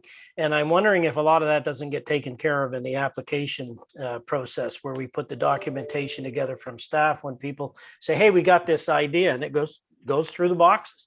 They have an application to do that. So I'm wondering, I did, Devlin, thank you for putting the motion is in the chat box for everybody to look at. And the last part of the motion says, give a presentation to CSAC and the consideration to the development of a subcommittee. And so if you want to give consideration to that, develop a subcommittee and work your way through this and work together, you can do that. But just listening to this last little discussion from Jen and Kurt, I'm thinking we probably have a lot of this material documented. So it's just a matter of putting the application process together. And to me, that speeds this whole thing up. I'm going to suggest too that a big part of the piece would be a public relations campaign of sorts, which would make people aware of the fact that there is a lot of information and that there is and that part of it would be the funding that we talked about. The rest of it would simply be that the municipality is keen for people to do this, and that there is a pro forma that's out there. And it could be even packaged. Kendra, that would be something that your office could do well, a pamphlet that people could get a hold of. So I mean, there are lots of possibilities. Are we going to make a motion? Is that an emotion that we're going to make now? Or are we going to discuss this amongst ourselves afterwards? What's the best way to proceed? Dorothy, what do you think? At this point, we have a kind of consensus, but I'm not sure where we're going to take it right now. I'm not sure either. It might be easier if we had a conversation amongst ourselves and see. I don't know. I'm sitting here and my head's spinning right now. So, Neil, did you have your hand up? I thought. No, I just was Pat waving has. because my Sorry. internet just froze. So Pat has her hand up. I think I'm back now. So first off, great conversation, everybody. I think that's the clearest direction we've been able to gather on the next steps with this. And my thought might be that we take some time and we put this on next month's agenda. There's no rush here. We're still in COVID emergency. Nobody can gather. My recommendation, if you think this would be good, is that we make a recommendation. It's obvious that everybody supports this initiative and we want to see it move forward, but maybe that we just all take a pause and have an opportunity to assess the committee, to self-decide, do I want to be on a committee? And then bring that back to the next meeting and we finalize the motion, and which is a recommendation to council back from us. That's one approach. The other approach is that we get volunteers today, we form this subcommittee, and then they start being part of the agenda, just like we have the indoor turf facility subcommittee every month provides an update. So I'll leave that to this group to decide which approach they think they're ready to take. And but I think those are, and maybe there's a third one, but that's really where we're at, I think. Kendra, I'm sure a question on some people's minds would be, do we know when the committee would want to meet? Like, do you know what I mean? Are we talking daytime, evening time? Because that may make a difference as to people's schedule. Yeah, I'm totally open. I'm available in the evening or day. I know that everyone around this table works as well, so I don't want to impede on anyone who would like to get involved to not be able to get involved because of workload issues or anything like that. I know everyone has a lot on their plates, so I don't want to put more on them as well. So whatever works, I can make work.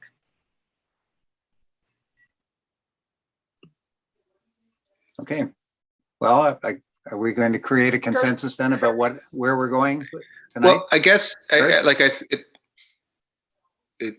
think people are trying to get their heads around where to go next, because this could really, really grow, and it has the sounds of something that kicked off in Kitchener just when Kendra left, which is a huge initiative, which should have a name, and that was included in some of Kendra's information too. Is it on us to decide for the township that this is going to turn into something that big? And do we feel comfortable enough tonight to volunteer, or do we want to come back in a month? Which is kind of what Pat's saying too. But I'm just thinking that this is a great idea. It could just be a pretty huge initiative. Like Brian said, the awareness at the public relations and awareness is huge, and that's going to have an impact on Center Wellington staff. If we're deciding that this is going to be something huge and we're going with it, let's go. Is it too early for those kind of things? Thanks. Jen, you wanted to say something? Actually, I'll let Kendra go. I see Kendra's hand up as well. I think Councillor go ahead, Kitras' Kendra. hand is up as well, Brian, just so you're aware. Did you want me to go quick? Okay. I think that I would absolutely take that part on. I wouldn't expect this committee to come up with a whole social media campaign or anything like that. That would be something as my role of communications that I would take on. And then I would I can create a couple ideas and bring it back to the committee. But I wouldn't expect the committee, like the subcommittee, to sit together and try and come up with some of those things as well, because I do know it's a big undertaking. So I would create like the communications plan around it, the social media plan around it, how we would advertise it with input from the subcommittee. But I would take all that back as part of my role, and showcase that. I wouldn't expect this committee to have all of that on their plates as well. Great, thanks. Who was next? Sorry, I didn't. Was it Councillor Kitras? Yes. Thank you. Go ahead. I just sort of feel like if you're interested in it, I don't want it to be like, at least for people working on the initial part, there are already things that as it's been said already, that are in existence, but putting them in one place, or having it in a kind of a manual where people can just click on it and it says exactly how to do it, like on the website, and have it all collated. I think it needs to happen when, like now, because people are interested in it. And I just get people, I don't think like delaying it will help out at all. In fact, we'll be going into summer holidays, and I know that I probably will be away, and different people will be away. So if we can kind of just get a little momentum on this, and then come back and present to CSAC different ideas, and then they can start the whole process of publicizing it and doing all that. Because when you're locked down, I think people they're looking for kind of new things to do. And this would be very exciting, maybe, if they have this opportunity, if we had a plan for them to be able to do this and promoting it.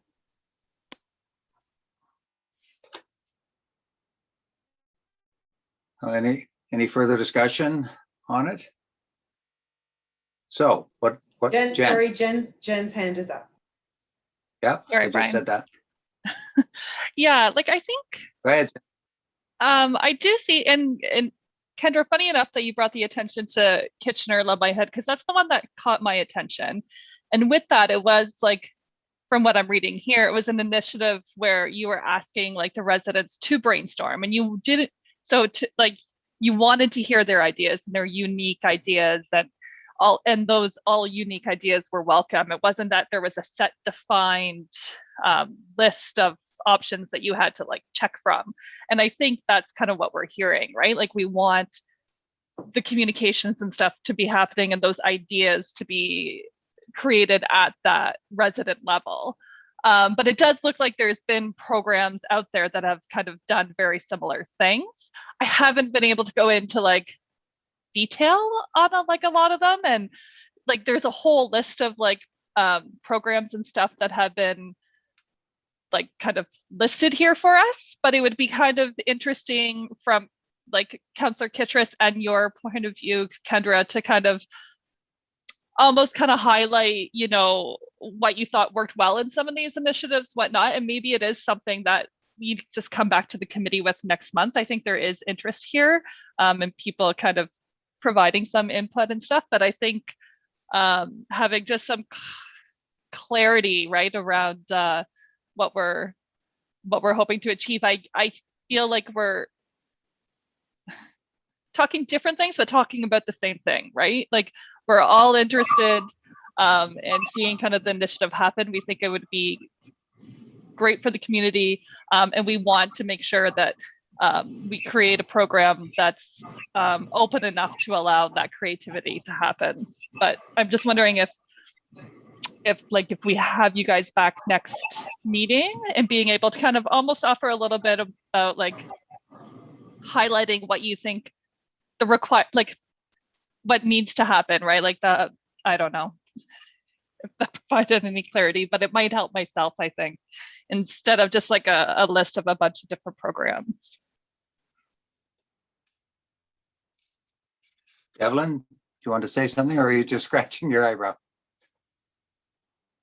I think Neil's hand is up. I don't know if you can Sorry, see. I had to jump out because my internet's unstable, so I turned my video off so I can see everybody and hear everybody.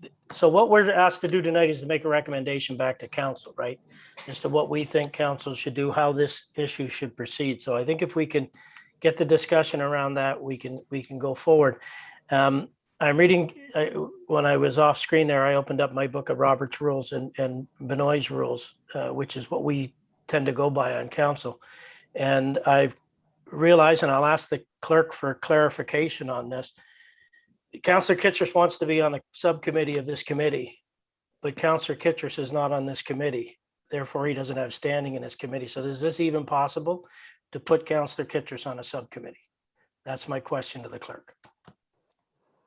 Through the chair, no, this committee does not have that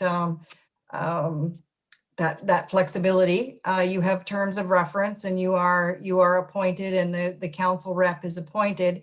Councillor Kitras was invited here tonight to present the notice of motion or present make a presentation, as was Kendra. If this committee, if that is the decision of this committee to strike a subcommittee and go that route, rather than perhaps recommending to council that the committee supports this initiative wholeheartedly and, you know, also supports staff with the assistance of the committee rolling out a program, that is, ultimately it is council's decision. This committee will make a recommendation as to how we're going to put the program forward. I think everyone agrees it's fantastic. It's a great idea, but whether it is community driven or whether it's perhaps this driven by this committee is really what I see as the question before you and what you're going to recommend to council. But no, Councillor Kitras is here as an invited guest and to present his position on this, and it would not be within the terms of reference nor appropriate for him to join a subcommittee of a committee he is not a member.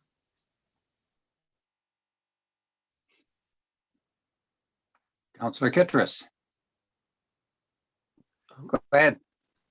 Thank you. I presented the motion and I understood that this would be allowed. And so this is coming as a new ruling to me. It's fine if you don't want me to be any part of this.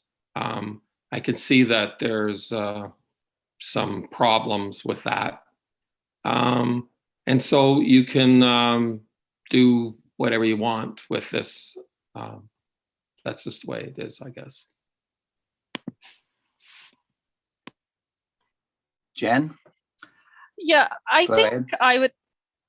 I don't know. Yeah, like I'm looking to stay away maybe from the subcommittee, but I think, we are all citizens of the community and think we represent different areas and stuff. So maybe we could just utilize this committee, and maybe, we could say that, we are fully supportive, and we are, willing to kind of provide that input and feedback into setting up the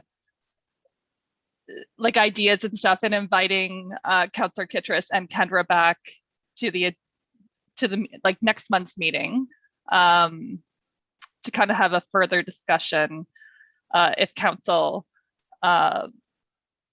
sees it that way, to continue to work with the committee to kind of work out the details and the rollout and how we can get this going. Okay. Is there consensus? Do we want to consider maybe deferring this to the next meeting, which is in early June, at which time we can form the committee, or we can go ahead and form the committee tonight? Perhaps we'd like to talk amongst ourselves, just amongst the CSAC group itself, have a discussion about this. I'm not sure that we have to make that decision right now. I mean, I think there's generally an interest in doing it, and I think that something is going to definitely get created. I'm not sure that off the cuff we can. Certainly, if there are people that want to volunteer right now, then that's the beginning of a committee. But it's a question of how you want to do it. I think there's no question that we're interested in getting involved. So, Jen? So I'm like, that's kind of my thing is like, does there have to be a subcommittee? We've heard that there's kind of some issues and stuff with having a subcommittee. So is it something that if we could just say a motion back to council, or sorry, a statement back to council saying that we we support this community initiative and willing to work with Councillor Kitras and Kendra to continue to build it, or yeah, I don't know. Like, does it have to be a subcommittee? Is it something that we could just support as the committee itself and be brought back as a regular item as we do? Yeah, I don't know. Sorry, Jen. I think the problem is there's work to be done, and we can be super supportive, and we are, but there's still work to be done. And Councillor Kitras initially was looking to community members and to strike a committee, but was I guess was explained to you can't just strike a committee. This committee already exists. So I think the issue, I think we need to be really clear on what we're asking Councillor Kitras and Kendra to come back with in a month. If we're saying come back in a month, maybe we do need to discuss as a committee, but to be fair to them, we need to be really clear on what we're asking for.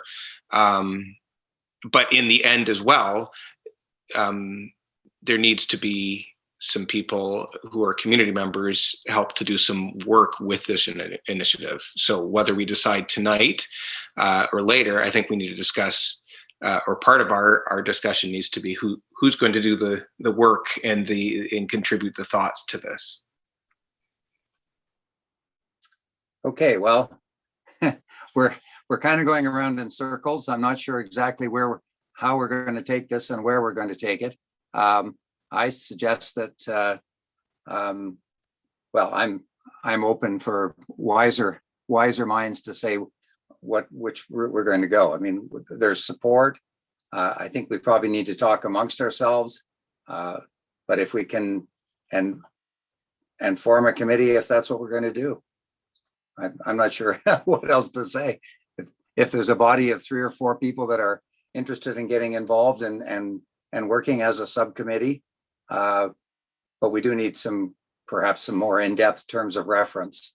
And maybe that's something we could either determine ourselves or have another meeting with Councillor Kitras and Kendra. So I'm not sure where to take it from there. I'm back to where I was before. Pat has her hand up. Have a good idea. Go ahead, Councillor Dunsmore. Oh, Oh, actually, sorry, it I was heard me. Neil speaking. Thanks, Pat, go Brian. ahead. No, that's okay. I believe that this is a big project and fantastic initiative. And we've talked about this for quite some time at this meeting right now. And I believe that 2 things should happen, Brian. 1, let's go around and hear where everybody's at. And second of all, I think that we should defer this to our next meeting. And we don't invite Stephen Kitras or Kendra back until we're sure what we want them to tell us, which I think is what both Jen and Kurt were saying. We need to tell them what we want back from them. We haven't, as a group, had a chance to really digest this and think about this. And I want all of you to feel comfortable with the direction we're going to take, because I think this is going to be another granting opportunity that's going to, really be fantastic. So it's going to have some community uptake. I just think we've heard a lot tonight, and we need to just sit back and think about this and come back in a month from now and go from there. That's normally how this group works. We pause, we come back, and usually when we do, great decisions and discussions come from that. That's my thought, Brian. I don't want to rush into anything that people are not really clear where we're going yet. I would also like some time just to kind of go back and understand what kind of a committee we can form and have some discussions at that level. Thank you, Pat. That's great. So I don't think we make a recommendation, or do we just defer that we make sure that this is on the agenda for the next meeting? We have a little less than a month to think about it and give some thought to how we would like to and who would like to be involved. And it's an agenda item for the next meeting. So Devlin, how will we pursue that?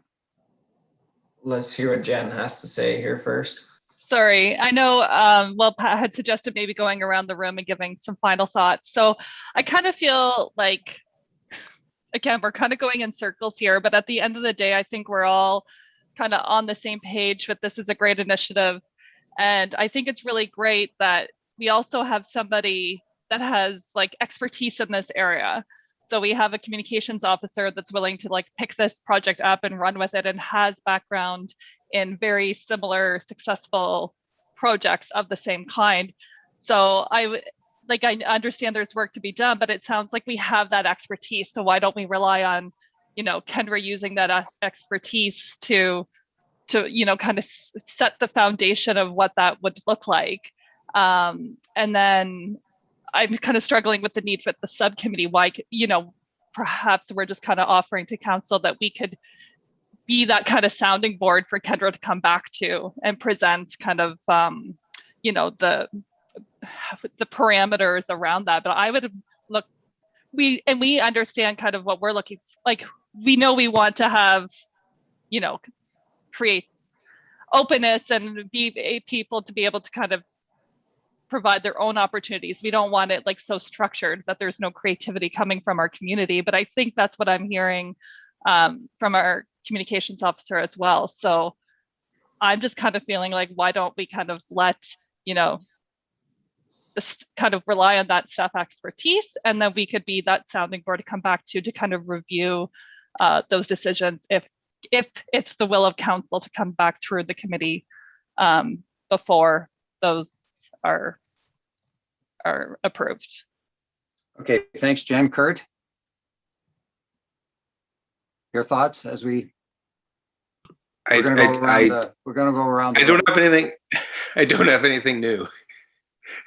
Okay, I want to Great. figure it out, and I think we can figure it out, and we're going in a good direction. But let's take some time and make sure we're doing everything the right way. Your thoughts, Grace? I think it's a great idea. What I'm hearing is that you probably want, Kendra and Stephen, you want, I don't know how many of us to sit and, or I guess Zoom and talk with you and develop a plan. Certainly I've heard Kurt and Jen say that they would be interested at one point in doing that. I don't know how many people you need. I probably would not want to be part of an extra committee at this point, but I would certainly support it. And if 2 people are enough, maybe you already have it. Dean? Thanks, Grace. Dean? Great initiative. Thanks for bringing that to our group. What I'd like to really sit down with our group and or chat about is clarify really what our role is and how we want to speak all together on where we stand with this and how we feel we can be an asset to this. And I think we're gonna have to have some dialogue and work away at this next month to come up with that plan from our group. Great. Thanks, Dean. Kim? I have a lot of things in my head.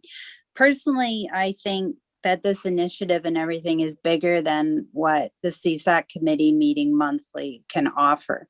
I think this needs to have a task force, whether it's a subcommittee that we can do. And I think you need to have more than monthly meetings to get this done. You're going to need like your grant guidelines. You're going to need like your street closure guide. Like there's a lot of things that would fall underneath festivals and events that need to be done. This isn't just, as far as I can see, the way that we're heading, it's not just an organic neighborhood knitting bees, quilting bees, jam making Saturdays and things. Like we're talking about street closures. So then you're going to be looking at insurance. You're going to be looking at permits with the township. There's a lot of information here than to just let it sit for a month, like personally, because we only meet once a month. So there's a lot of things that has to be handled and dealt with. And if we're getting people coming in, applying for grants, like we have to set up how we're going to judge the grants and give who what money and everything. So personally, I think there is a task force needed, whether it's made up of all of our members that sit in this committee, or if we can reach out and get other people from the community in, maybe somebody from festivals and events, maybe Spencer would be interested, just things like that. Because I think this is going to be a lot bigger than what we're initially thinking it's going to be. That's where I'm kind of sitting. But you would definitely need to have like probably weekly meetings until this gets up and running. And you're going to need dedicated people participating, and maybe somebody with mental health wellness, because maybe there's some events that aren't good to be hosting or whatnot. So you need to confer with them and people that have more expertise than I do. So that's where I'm sitting. Sorry. Great. I'm on a subcommittee of another committee, and I know that when I found out I was on that subcommittee, I wanted a little bit of time to do some reading, get some background.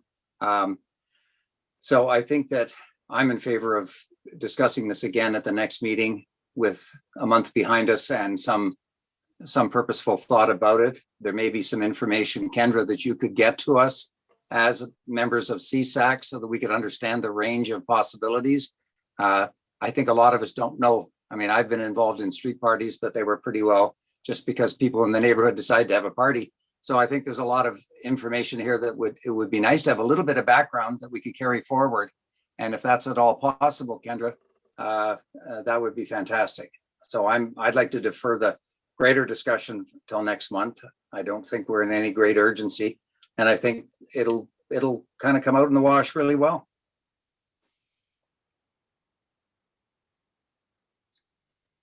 So,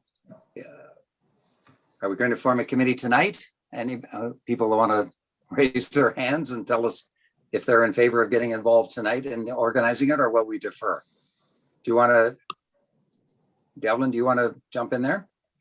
Well, I don't want to lead you one way or the other, but you should either make a motion to defer it or make a motion to create the subcommittee. So I'll let you lead that discussion. Okay. are there people that would like to speak on behalf of the idea of creating a subcommittee tonight? In other words, are there enough other volunteers who are ready to jump in? I think 2 people have said they are. Brian, my sense is that there's lots of interest, but there's also a need for clarity and a need to know what we're getting into. And Kim, I totally agree. And that was one of my points earlier. This could be a really big, good thing, but it's beyond. It's clearly and should be beyond just us. We could have some great input, but I think there needs to be some talk about where this is going. So I think it would be, well, in my sense, Brian, it would be deferring just so we can, like I mentioned before, so we can be making sure we're doing the right things in this positive situation. Okay. If we do Yeah. defer, can we ask for some information on how to create like a task force and what that task force is going to look like? And if we can ask other people outside the community and how to approach them, et cetera, et cetera, et cetera, who could be included? Because that would be something that would be nice to be clarified as well. Okay. Anybody else?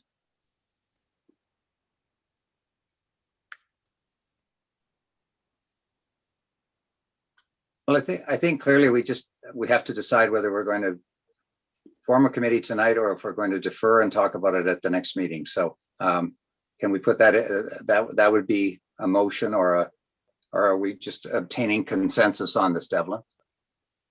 Well, you're asking for 2 different things, and I think that the general feeling here is to defer until next month, following up with more information from Kendra and Councillor Kitras. I was going to add in possibly from corporate services to understand.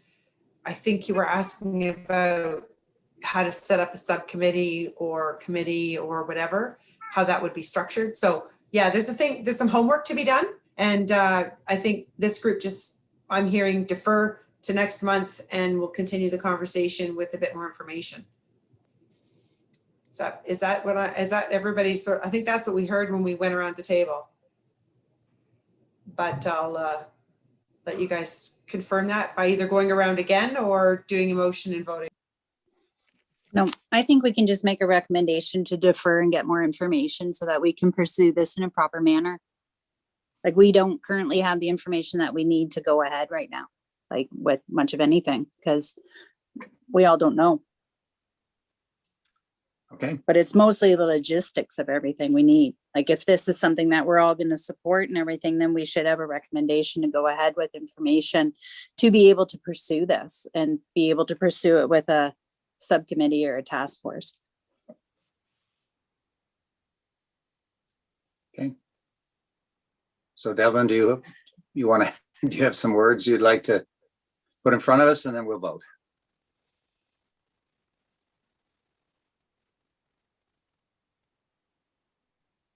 Just going to keep it simple because we can provide more information as it's needed. So just that CSAC defer this item to the June meeting with additional information to come.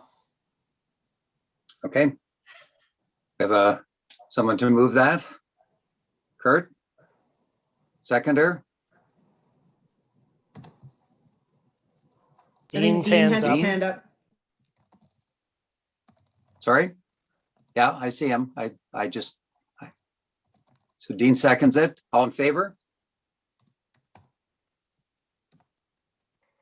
Okay. So we're deferring it. To learn more in the meantime, thank you so much, Councillor Kitras and Kendra, and we'll no doubt be working together in the future. Thank you. Thanks. Okay, sorry, I'm going to have to get back into my agenda here.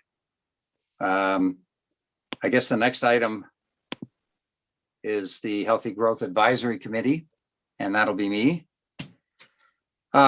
As I said the last time, the Healthy Growth Committee has divided or created 2 subcommittees to look at different aspects of how to work towards attainable housing through bylaws, through zoning, through financial incentives. And I have to say that there's a beating heart, or there are two beating hearts, because these committees are going at it with great interest and enthusiasm.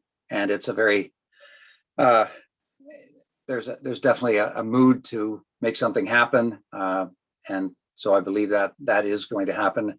There are meetings, even if the Healthy Growth Committee doesn't go on through the summer, the subcommittees are going to go on. And our objective is to present tangible material or information to allow council to go further ahead with this, because it's all around us, the lack of attainable housing and affordable housing for that matter.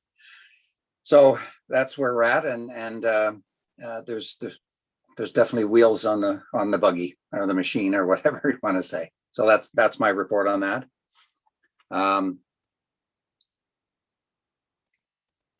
Kurt, did you want to say anything about the indoor turf subcommittee? There he is. Kurt, do you want to mention okay, go ahead. I don't have anything to say. Sorry. Okay, great. Neil, council update.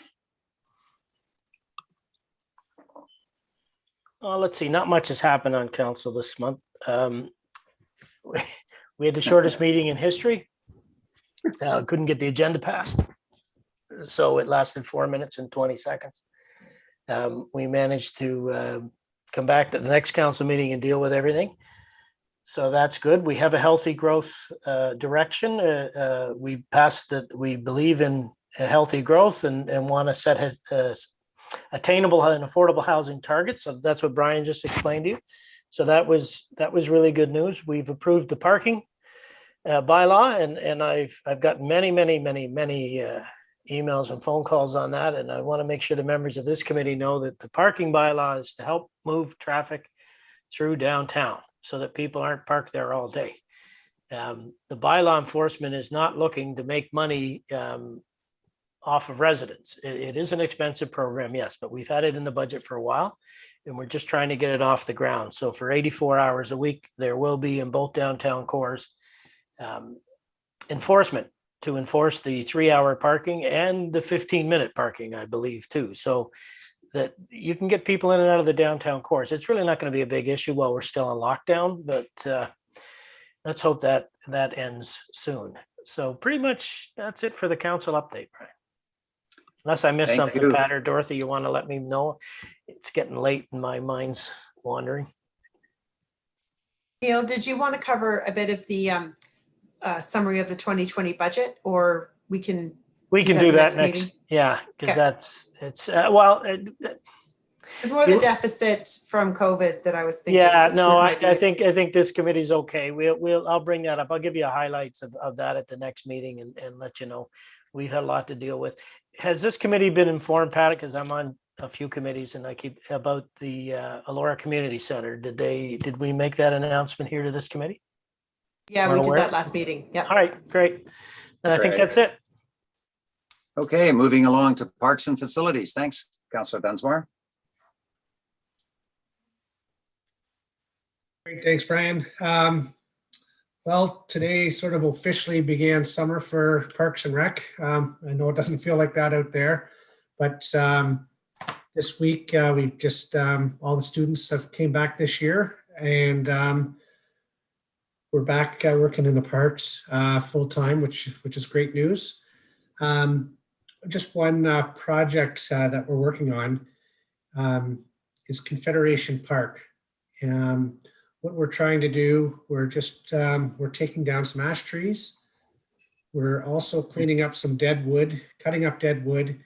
We're opening up some viewpoints along the river. So our real focal point, if you've been in Confederation Park, is just along the main trailway. So we've been fortunate enough, we have the resources this year just to help get some of these projects done. Obviously, right now with our facilities being only open right now for the clinics, we're able to use some of those resources to help clean up some projects that have been on our to-do list for quite some time. So, once Confederation Park is done, we're going to move to another wood lot. So we've got our work cut out for us, but it's kind of nice to knock some of this stuff off our list. Just with Confederation Park, we do have some capital dollars to spend there. So this is just sort of the first phase, what we're doing as part of that project. We're just trying to really clean things up and beautify that park because it has so much potential. For anybody that's walked through it, you'd be just amazed on the different types of trees to the different viewpoints. Yeah, it's a beautiful park. Just moving on, just also another project Pat and I are working on is just trying to get some memorandum of understanding finalized with the Scottish Festival. They applied for some granting through the township, just upgrade the electrical, water, and some Wi-Fi in the back of the Sportsplex. So we're just finalizing that, and we're really hoping to get things rolling this summer, and hopefully have that project wrapped up by September. The vaccine clinic, it is going strong. Next week, we're going to see more vaccines in people's arms. Roughly, the past month during the clinics, we've had just about 500 people through a day. They're trying to ramp that up. And the way it sounds, it's going to be anywhere from 800 to 1,000 people for the next couple of weeks. So that's good news for our area. That's which is a real bonus. Just a quick update on the pool.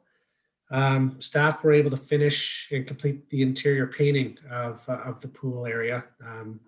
There was a couple of hard to get areas that we still got to figure out how to get to. But all in all, the pool is completely painted. It looks great.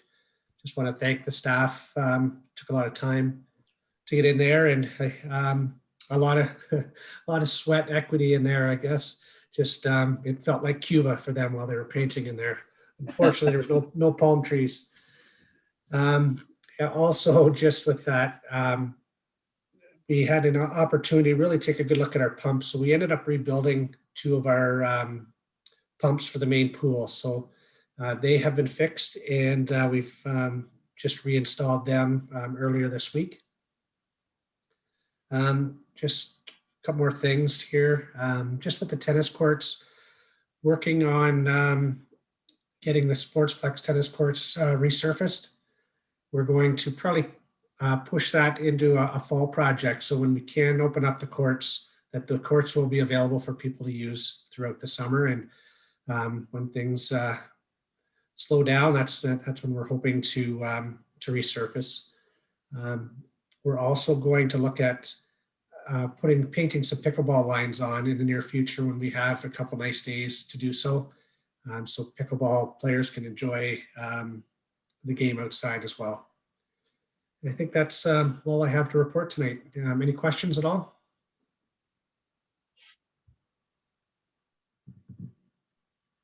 All good. Thank you. Thank you, Mr. Tucker. Moving right along to cultural and special events. Dorothy. Thanks, Brian. I'll be quick. I just want to let this group know that we've started the early stages of the request for proposal for our cultural master plan. We have money, a capital project in our budget this year to redo the cultural plan. And so we're in the beginning stages of that now. It's going to be a lot of work and a long project, so it's going to consume a lot of time, but I'm excited for it. We're looking forward to it. And then we're working with both the service clubs in Ferguson and Elora right now. We're trying to create some more excitement around Canada Day this year. Even though we know we can't meet in person, we are planning several virtual events in both communities, especially Fergus. We have a meeting on Friday with the Elora group. So they're very, very keen to up their game from last year and try to do more virtual and celebrations for Canada Day this year. So that's on the horizon. And after my meeting this week with Elora, I'll have more to report at the next meeting. So that's it for now. Wonderful. Thanks, Dorothy. Canada Day sounds good from here. Hope it's warm. Pat? Thanks. It's been a long meeting. I'll try and keep this brief. Obviously, one of our things that have happened since the last meeting was the announcement of the stay-at-home order, and that will go to May 19th, is what we understand at this point. However, it seems to be, I'll call it ambiguity amongst the province as to when we will actually be back to being able to offer services and programs. And then when we do open, what color framework will Centre Wellington be in? So it's challenging for us to try and plan for that and pivot quickly to open things up. But we're ears to the ground, waiting to see what happens. Some of the challenges we've been having are people taking signs out of the parks that say that it's closed. So our team is going around and replacing those. But what we have also created is a brochure / pamphlet that our staff have, so that if they have to go, as was indicated earlier in the meeting, that Matt needed to go talk to those people that were playing on the Bissell Park flat dry pad, that when they're asked to leave the park, that we do leave them with some information on what you can do in the parks. You know, there are some things that people are welcome to do. It's not our legislation, it's provincial legislation that is closing this, but we need the cooperation of the community to enforce themselves to stay off the areas that are not permitted. It's a bit different in a facility where we can lock the door. We can't really lock the door on the Elora skate park, for example. It's an open use facility, but we're going around and trying to provide positive messaging about what people can do. And through the stay-at-home order, we've had to lay off approximately 55 staff. We've redeployed 5 staff to other areas in the township, and 7 staff have been reassigned, given new assignments within community services to get through their workload. The Victoria Park Senior Centre opening is unknown, and the tourism office opening is unknown until we hear more. Those were getting geared up to open just in time for the Easter weekend, and that had to change with the change in the orders. Yeah, we're working very hard at the ECC project, trying to get that off the ground and behind the scenes. And this group, as I mentioned before, will be part of that consultation phase in design, to hear your input on it and provide the needs of the community to the architect so that those designs will meet our needs, and hear all your feedback. So that's a lot of the things we're working on. I think I'll stop there. It's extremely busy right now, but we'll get through things. Any questions about anything? Thanks. Don't see any questions. Was it Dean? Okay.